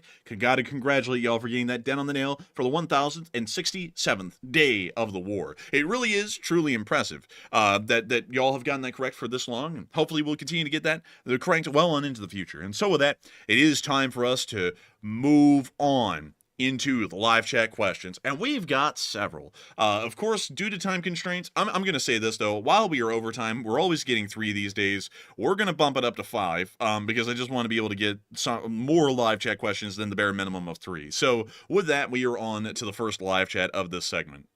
All right, so our first live chat question is going to go to Andrew Honeycutt, who said, I've been reading conflicting reports on the impact of foreign fighters in Ukraine, and I tend to believe it's a good thing, but I would like to know your opinion. It's a good thing as far as foreign support, because it shows that Ukraine has a lot of international backing just from the citizenry of the countries that support them. But as far as their actual I guess you could say battlefield value, if you want to call it that, or their tactical value. It really depends on which unit we're talking about. Brazilian volunteers appear, along with Colombians, to be some of the most effective Foreign Legion units that are seen nowadays, but some other units have been highly questionable in their combat value. The original International Legion, which was just an amalgamation of all nationalities under a single unit, was actually highly dubious in its combat efficiency, as well as its lack of corruption, which was notably high during most periods of the early period of the war. Now that we get to talk about that in retrospect, the Foreign Legion was practically a mafia with how it was running for the first year and a half in the war, but the Ukrainians broke that up eventually and then started to segregate the foreign fighters based off of their nationality. So Brazilians would go into a Brazilian unit, the French would go into a French unit, Americans would be in an American unit, and so on and so forth. So I hope that does address that the best we can, at least from what we would understand right now. But generally nowadays, with how the Foreign Legions are working, they actually are very effective at their combat operations. The earlier periods, however, were very dubious at best. But with that, we are on to the next one. All right, so moving on here to our next live chat question. This one goes to CW, who says, supposedly, Israel and the U.S. are giving captured Hamas weapons to Ukraine, and what would Hamas have that would be helpful? crazily enough, a lot of stuff. The Iranians provide them usually with license-made Soviet equipment or direct Russian equipment that is Soviet surplus. So there's actually a great deal of weaponry that the Ukrainians can use quite literally right off the bat because their soldiers are already trained on that equipment, such as AKMs, AK-74s, RPG-7s, and equipment, such other things like small arms equipment and infantry equipment like that. There was also some ATGMs as well that have been captured, but in somewhat smaller numbers. And so that is generally what they could use, and it's actually highly effective. But of course, it's more of a small arms infantry kind of a perspective, or really an approach with that kind of a weaponry. So it's not artillery or anything that would actually really give some oomph, but it will help to field more infantry. And so with that, I hope that does address that well. And with that, we are on to the next. Also, Andrew Honeycutt, no problem at all, because I'll be entirely honest with you. Some people try and sugarcoat things about Ukraine too much, and some of the foreign fighters are truly grand and great people and do great things. But the early foreign fighter legions, really, they did run like a mafia. Generally, the most cutthroat person in the group would take it over, and there was a lot of things that happened that were very suspect. Like some foreign legion fighters trying to whistleblow on the questionable things that were happening, and then they'd end up dead floating down the Dnipro, and a couple of other things like that. Luckily, that's all been dealt with and sorted out. And of course, that's not to say that the foreign legion was all bad, but there were certainly bad eggs that entered it at the start that had to be weeded out by the Ukrainians with time. So nowadays, it's a great unit, but back in the day, Matthew and me were hearing some of the things that were happening with the Foreign Legion. We're like, yeah, that's a very kind of a questionable group, at least at that point. But of course, there's other great people. Like Sivdev has always been doing great work, not only in Ukraine, but also in Syria as well before the Ukraine war began. And he was in, I believe, technically the Foreign Legion, and he wasn't involved in any of that shady business. And that goes to show you there that, just because the Foreign Legion was questionable at the start doesn't mean that everyone that was in it was a bad egg. It was just that, some bad people tried to bubble to the top and run it like some sort of a criminal syndicate, wherever their small legion groups were. But anyways, with that, we are on to the third to last question of the night. All right, so the third to last question of the night goes to Cat's Game, who says, I got a good idea. The U.S. should send Ukraine a Moab. What do you think? That would be cool, but there really is no way for them to use it because you have to drop that thing out of the back of a C-130, and Ukraine doesn't have an aircraft, I think at the moment, outside of an Antonov 76, that might be able to carry that, and also trying to drop that on Russians on the active front would probably get that Antonov shot down pretty fast. Would be cool to give them, but I don't think they'd ever be able to use it. And so with that, I hope that addresses that well, and we are on to the second to last question of the night. All right, and this one is going to go to Sean William, who says, "What more can we sanction Russia with?" Oh, we can cut off those gas imports completely going to Europe. We could do that. That's the nuclear option the U.S. has with sanctions remaining on Russia. But Enforcer, what say you? I would have to say that we could do a lot. Like Matthew's saying, we could cut off all liquid and natural gas exports along with oil and refined fuel products exports, which would pretty much destroy the Russian economy fairly quickly. So I hope that does address that well. Also, I saw someone say American actions have to be approved by the Organization of American States. No. Where in the world...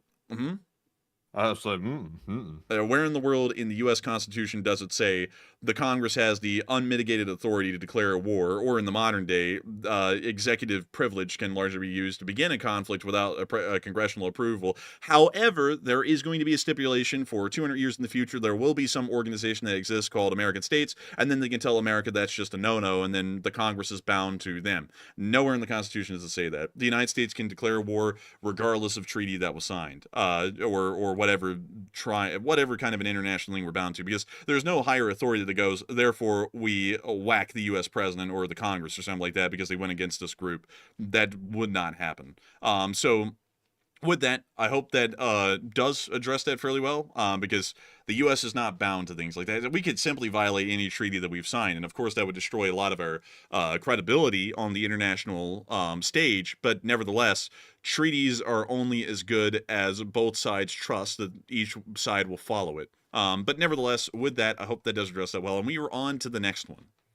All right, and we also have a super chat, by the way. One just came in from a channel legend. It's Walter A. Lakota Jr., who put in a $20 donation. Thank you very much, Walter, for that support and help us keep us running. He said, Aloha, the Enforcer Matt and LSA from OG Ellison Bosun. The Panama Canal has what is called transit fees, and it's also the only canal where the canal pilot has full command of the ship during transit. And I thank you so much for the support, Walter Lakota. And that is actually true. I didn't cover that in my script, those two facts. I did read about that today, and I found that really interesting. But one thing that, well, actually, I'm eventually about to get to that in the script because that's a part of the U.S. claim that the U.S. ships are being unduly feed for the large part to transit the canal. I haven't seen any proof of that, to be entirely honest. But beyond that, it is interesting that there is a fee, much like the Suez. But I believe that right now, the Panama Canal's fees are measured by TEU. So basically, how many containers can your ship carry? And then that's how they tabulate the amount for the passage fee. And I think it's a very complicated system. It used to be quite simple, but nowadays, from what I was reading, it's incredibly complicated because that's how container ships are feed. But then there's different forms of fees, I believe, for the aggregate vessels as well as the tanker vessels, and then also cruise vessels are tabulated completely different way for the fee they have to pay, and it's just incredibly complex now. And it's a very interesting kind of thing. I think I might try and explain a little bit of it, or at least a small part of it in the script. But it was very interesting to see how the fee arrangements work in the Panama Canal. And you can also just pretty much bribe them to expedite it. That's what they call it. You can just expedite your passage fee or license, and then pretty much skip the line and go ahead. I think the most expensive fee that's ever been paid to pass the Panama Canal was one of those expedience fees, and it was something like close to $300,000 for a ship to pass through the canal, which is actually, interesting enough, somewhat cheap when you think about it, because that ship's most likely carrying millions of dollars of cargo, and that ship will most likely make millions of dollars off of that transit, and then they only have to pay a couple of $100,000 to pass through a canal, which cuts down significantly on travel times and also fuel costs, which is pretty interesting when you think about it. But anyways, with that, I do thank you so much for the support, Walter Lakota, and thank you for being here tonight to share that info with us. And so with that, thank you so much once again. I hope that does address that well. And with that, we are on to the next one. All right, so we are now jumping in to our next one here, which goes to, let's see here, scrolling up. Oh, yeah, it's the second to last question, by the way. I forgot to say that. Yes. This one goes to ShadowGem07, who says, do you think that when we... hold on, let me restart that. Do you think that when forced to pay reparation, the Russians will use the frozen funds as a point to say they already paid that much, so not to expect a lot for the end of war reparations? I think they may, and I think that may be a point that is relented on by the West, where we don't really push that too much, because we may say, okay, well, that is kind of fair, because that's really nothing to die on a hill over, and also the Russians aren't going to have a lot of money to rebuild Ukraine with, and also we don't want Russian money rebuilding Ukraine. We honestly kind of want Western money rebuilding Ukraine through Western companies, backers, financiers, and investors, because that allows for Ukraine to Westernize, specifically through the free market economy, which the West largely shares in. So with that, I hope that does address that well, and we are on to the final question of the night. And so who is like the last person to throw in the lucky last question of the night? All right, so this one is going to go to... Let's see here. You're scrolling through. We're doing the lottery system here. Whoa, Jack. Let's see here. And this one goes to Christopher Russell, who says, if China is pulling back from Russia, why do they allow North Korea to transport their aid to Russia by passing through China? Wait, reread that one again? If China is pulling back from Russia, why do they allow North Korea to transport their aid to Russia by passing through China? I have not heard of that. I believe the North Koreans transport all of their aid into Russia over the Friendship Bridge that they have into the Russian Federation. I don't know why they would be taking a railroad route through China, considering I believe that the closest railroad crossing is way down towards the southwestern side of the Korean-Chinese border. And let me check that just to make sure. And I'm not seeing any railroad bridges through here, so I'm thinking that that statement might be true. I just want to make sure, though. Well, here's a railroad with no access to the other side. That's crazy, dude. They built a freaking railroad all the way down the border, and they didn't let any bridge works really exist. Wait a minute, hang on.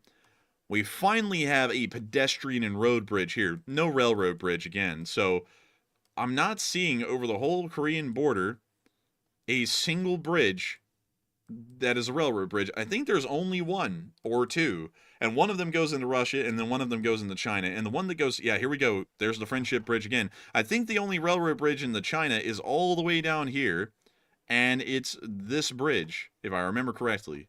I think it's like a bi-level bridge or something like. Yeah, it is a bi-level bridge or something along those lines. And I think that is the only railroad bridge I can know of. So it wouldn't make a lot of sense considering that they could literally hit the Trans-Siberian Railroad immediately and begin traveling around to transport it through China. I haven't heard that, so at the moment I would have to say I have not heard any of that, so I wouldn't know how to respond to that because it doesn't exist as far as I understand. From what I know, the North Koreans transported directly from North Korea right into Russia through their direct railroad access. But I could be wrong, so I'll look into that a little bit more off stream and see. But still, I thank you so much once again for asking a very interesting question, and we have reached the end of tonight's stream. And I got to thank everyone so much once again for watching. We have had a peak viewership tonight of 10.3 thousand people. And out of those 10.3 thousand people, 76,000 people have watched this stream from beginning to end. We are entirely honored and appreciative to know that so many of y'all have enjoyed this stream tonight and have considered it to be your primary source of news. If you have, and you're new to this channel, please make sure to subscribe, make sure to like and comment. And we would love to see y'all all here tomorrow for the Sunday night fundraiser where we will support a nonprofit in support of American and Western interests around the globe. And so with that, good night, good luck, take care, stay safe, Slava Ukraini, and long live the Lee Spring Army. The Lee Spring Army will never die.